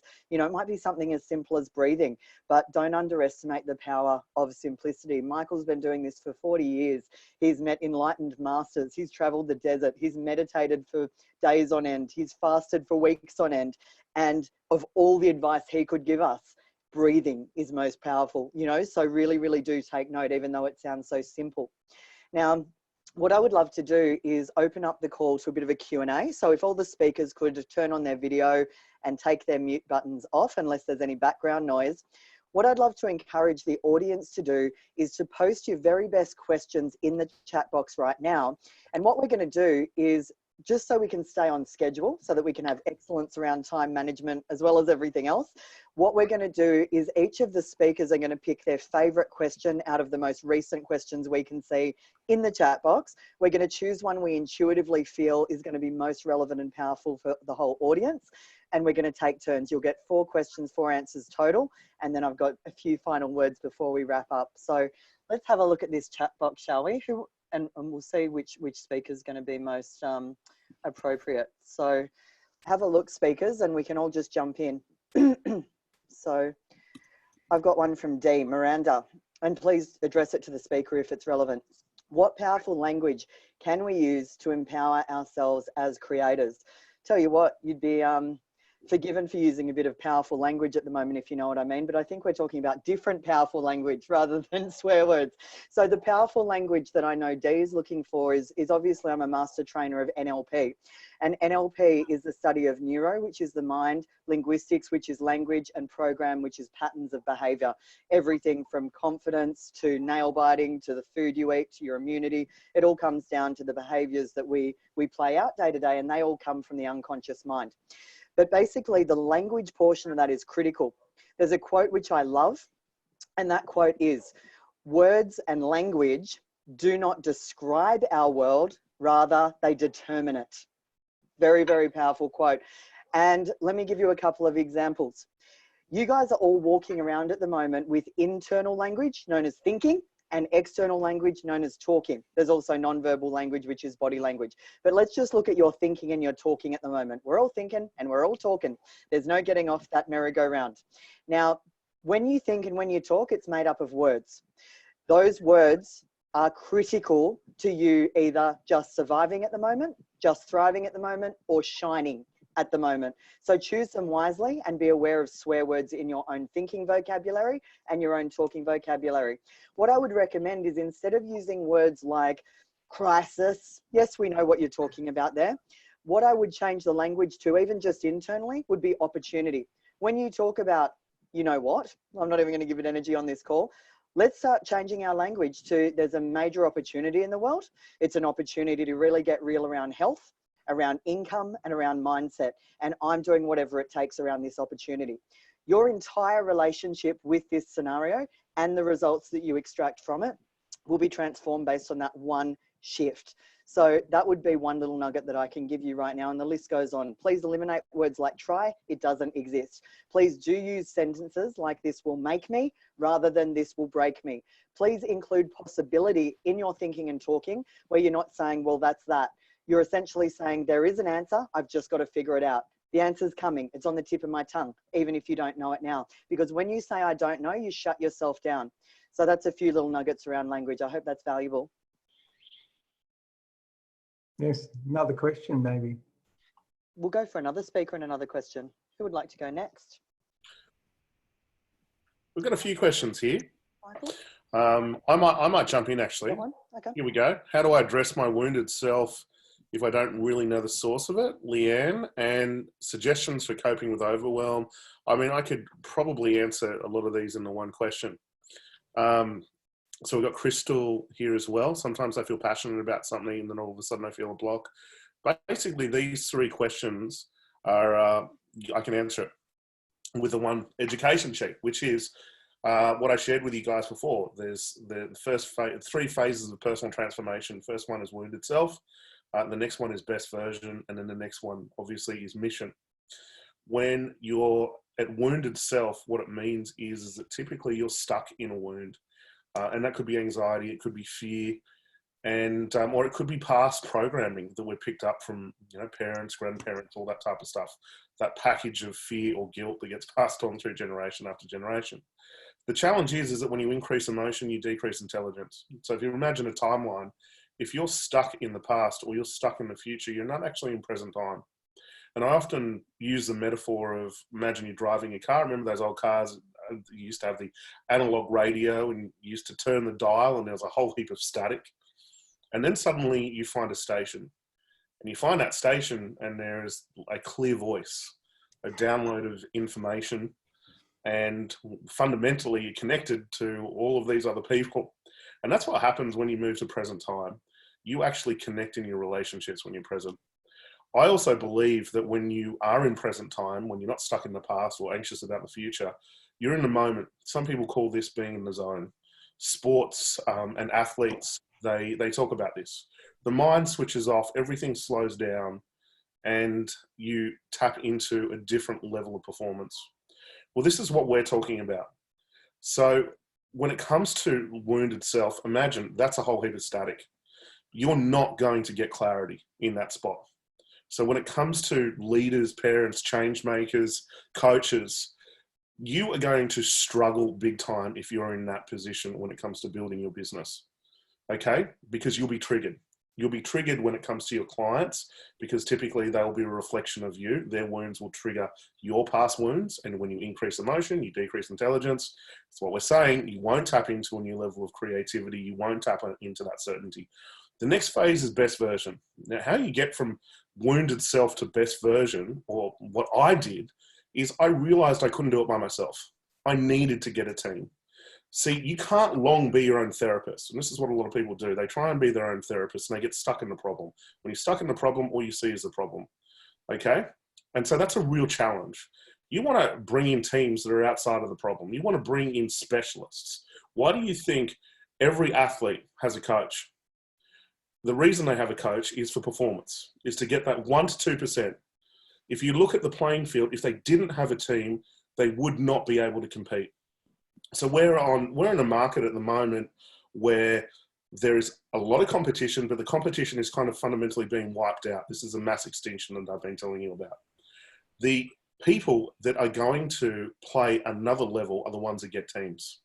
The best coaches, the best mentors, That's what we're offering you guys. You get my team with the Elite Leaders program. You get my team. You get us every week. Like, you guys should be jumping on this. Plus the one-on-one mentoring. So if you're stuck in wounded state, you're not going to come up with the clarity, or you might have glimpses. If you're at best version of self, you will feel a degree of safety, but there can sometimes still be things chaining you back to wounded self, albeit you can have an awakening of what that mission is. The key is to do the work, look at the challenges and turn these challenges into opportunities. It's like I shared with you all. Every single challenge I've had in my life, I've turned it into an opportunity. From my father passing away, as I said, I could have been stuck in that wound, but no, I decided to do the work, get the best coaches, the best mentors, and then turn it and use it as a superpower. Public speaking, biggest fear on the planet. Now what do? I teach. So now we are in a situation where we are in a crisis. There are significant wounds that are coming up, wounds that you may not have seen before. Now is the time to do the work and to shift this stuff and to turn it into your superpower and shine a light. And you don't have to do this alone. And so many people go on this journey alone, especially this time. That's what your wound will do. Your wound will go, oh, I'll do it alone. It's not the right time, or I can't do this. I don't have this. No, you fight that. You fight that. You challenge it and you get teams. And it's time to take a leadership position, tap into that certainty and creativity and shine a light for others. So if you want clarity, okay, you got to start moving everybody. Clarity never comes up front. It happens on the journey. So that's the answer to my question, everybody. Hope you enjoyed it. Awesome. There was a question from John, if I could answer that one. It says, hi, Michael, are there any times when the ego is useful, or should we just try and suppress it altogether? Look, to me, you can't transcend the ego until you've empowered the ego. So you actually have to work through the ego to be able to let go of the ego. And the ego would be the wounded self. You need to work through wounded self to empowered self. And then from empowered self, then after you have created a manifest, you could transcend. It's like the Maslow's hierarchy of needs. You have to handle your survival issues of being able to manifest, create finances, then go into business, then go into creation, and then eventually you can go into self-actualization. So it's a process. And so the very foundational things that Matt and Miranda are talking about are absolutely necessary if you want to reach freedom. And that, you know, so you can transcend your ego, but only through empowering your ego. The other question that came from Maria about love, if we are in love, wherever it is, it was there anyway, we come from, oh, here it is. We hear the saying all the time, we are here to learn, to evolve and learn from our wounds. But if we came from love, why do you think the human race is brought to earth to learn, love and evolve when we already come from love in the first place? We come from a place of love in the first place, that's true, but we don't actually know love. To know love, it's a contradiction. You were born into love, you need to lose love, and then you need to refine love before you can truly have love. And so the process of coming to earth is to lose that loving state and then to face the challenge of the pain and the loss, to reclaim that love. And in reclaiming that love, you will have love that can never be lost. And so the process is a process of experiencing both sides. You have the side of being in love to the side of being without love, to then coming to having both love and without love, and to be at a higher level of love that can never be lost. So we have to lose it and reclaim it in order to have it. That's how it works. And that's with money, and that's with love, and that's with our health, and that's with a whole lot of things. Otherwise, we take it for granted. It's a metaphor of being cast out of the Garden of Eden. We're cast out of the Garden of Eden to wander lost in the desert. Then eventually we find ourselves and we become free. That's it. Awesome. We'll do a Denise question now. That was great, Michael. Thank you. Have we got a Denise question now? Doing some speed reading and scrolling through. While we're just picking a question, everyone do their nose breathing to become really centered. Dee, that's a great question. How to book with her? That's excellent. I can answer that. If you're interested, just fill out the application form, the troublemakersconsulting.com/elite leaders. It's on the screen at the moment. And just in the form, just make reference to Mum and what you need at the moment. As I said, anyone that's in the Elite Leaders program, you guys get first access because we've got a limited supply for this immunity booster program. But again, please fill out that form and we'll be in contact with you. Wasn't it great to answer from Michael just then? Ah, profound. Shifted consciousness for the entire group. Yeah, just a light-hearted question at the end of the call, just the meaning of light and love and life. You know, it was amazing. Denise, you look amazing. We've got that. Have you seen that, Mum? She does. Can you believe she'll hate me saying this. She's over 70 years old now, and she looks amazing. She's getting younger, everybody. I'm getting older. Yeah.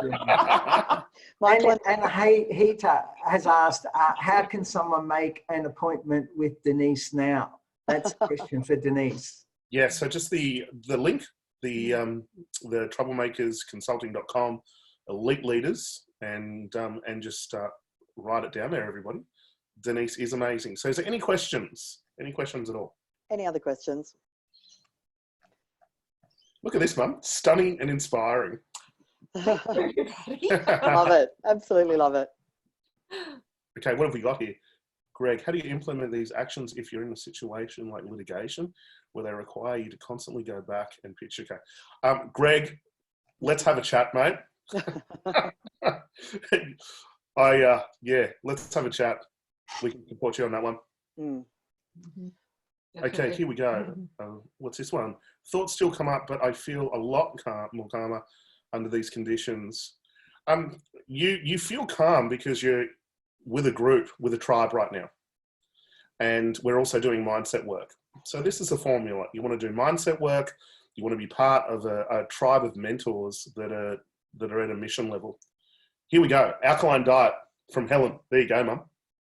Okay, Helen. Yes, I have a chart of all the acid foods, all the alkaline foods, and that is part of the discussion that I'll have with you. So you will have that chart as part of the package, and that is something that we will definitely discuss. Thank you. Okay, what else do we get? We can get some more. We've got 4 minutes. Matt loves questions. Future medical student, how do I stay focused in the current industry where herbal and naturopathic medicine is overlooked? That's from Crystal. That's for you, Mum. Go for that. It certainly is, and as I explained, working in theatres with doctors, they don't understand that there is a lot of evidence-based out there because, well, they don't read it. And, you know, as when I studied herbal medicine, we had to know what all the drug interactions were with herbs. Well, it's not the other way around. So rather than know, most of the medicos just say, oh, well, don't take them, or they're dangerous. And yet then they say they're not effective. So hopefully one day it will all combine, and what I do is really preventative medicine. That's what this is about. And obviously as a registered nurse, you know, if things go beyond that, well then obviously, and I refer on to doctors I know who are top of their game. And that's the beauty of being on both sides.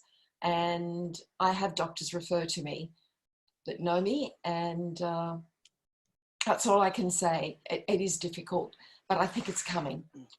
Definitely. And I think what we're all trying to get across is the key is team.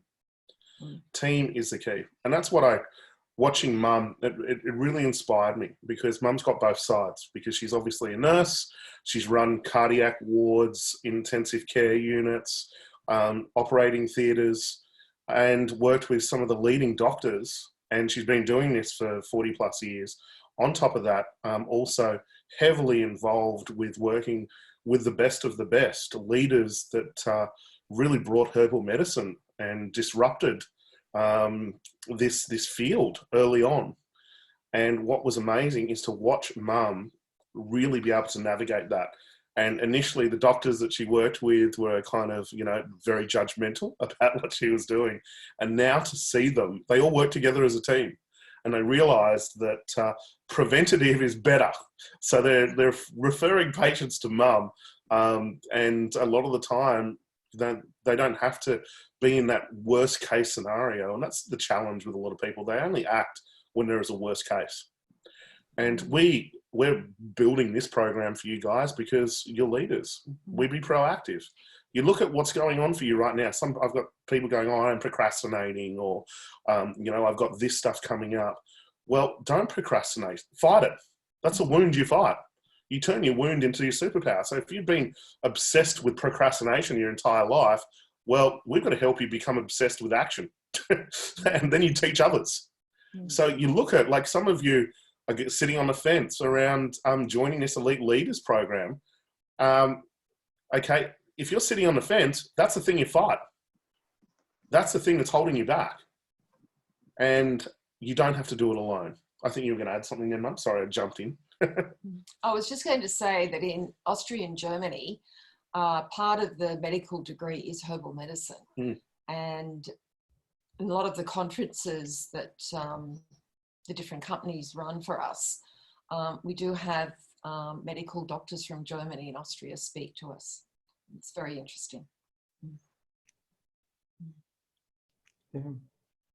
Awesome. Lots of questions here. Are we going to take any more, or what are we going to do? Well, we're on the end. We're out of time now, guys. Out of time? Okay.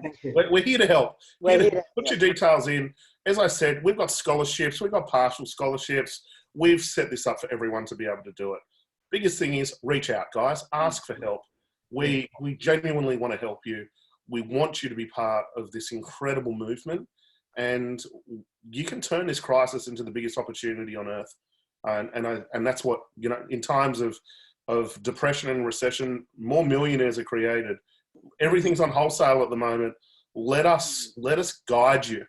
Let my team of experts that guided me guide you, everybody. And let's come together as a team and shine a light. Team, I just want to say thank you. Thank you for giving your time, and thank you for supporting me. This team is really what got me through a lot of this stuff. Absolutely. Absolutely. And, I feel really grateful to bring you all together so we can shine a light together. So thank you, guys. And I'll let you take over, Miranda. Yes, give me the microphone back, Matt. I know I've noticed you like snatching it off me. This brings us to the final wrap-up part. Please hang around. We're only going to be here for a couple more minutes. From the bottom of my heart, I just want to say thank you so much, firstly, to all of the audience. Fantastic numbers of people really just rolling up their sleeves, tapping into that energy of love and light, and really tapping into a mission that is about solutions. It's about positivity. It's about opportunities. And it's just so refreshing to be around a tribe of like-minded leaders, light workers, and people crazy enough to think that this could just be a massive healing and blessing in disguise. But we've got to make it through the eye of the storm before that rainbow appears. And we are all here to help you do that. I want to say thank you to all of my fellow speakers that have been on this call. You've all done a sensational job. Matt, Denise, and Michael, or Bruce. I'm going to call you Bruce. And we've all... Yoda. It's been a pleasure sharing this opportunity with you guys and hanging out with my tribe. And as a bit of a side note, this is Miranda as a friend to you guys. I wouldn't be able to be showing up with the leadership and optimism that you're seeing me with right now, which is absolutely authentic, if it wasn't for the people on this call. Behind the scenes, I've got Matt doing the anxiety process with me. I've got Denise supplying me herbs. I've got Michael slapping me around and reconnecting me to my soul and my enlightenment. And that's why I'm able to show up like this. You know, when the news broke out, I had a few tears as well and stressed out. We're all human. We're all in this together. But you've actually got to do something if you want the results to be different. I've done the things we're suggesting, and it's been the difference of stress versus optimism, results, thriving, serving, and helping people. And we want to give that gift back to you. Nothing more, nothing less. And that's who I want to thank.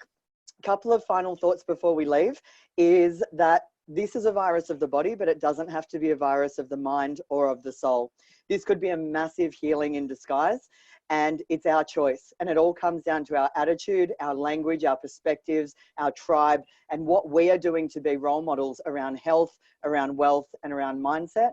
And I want to leave you with a couple of quotes from a really amazing guy called Viktor Frankl. And he was a psychiatrist that was in a concentration camp, and he made it out. And he somehow managed to master his mindset, keep his immunity high, and thrive and shine through circumstances which were horrific.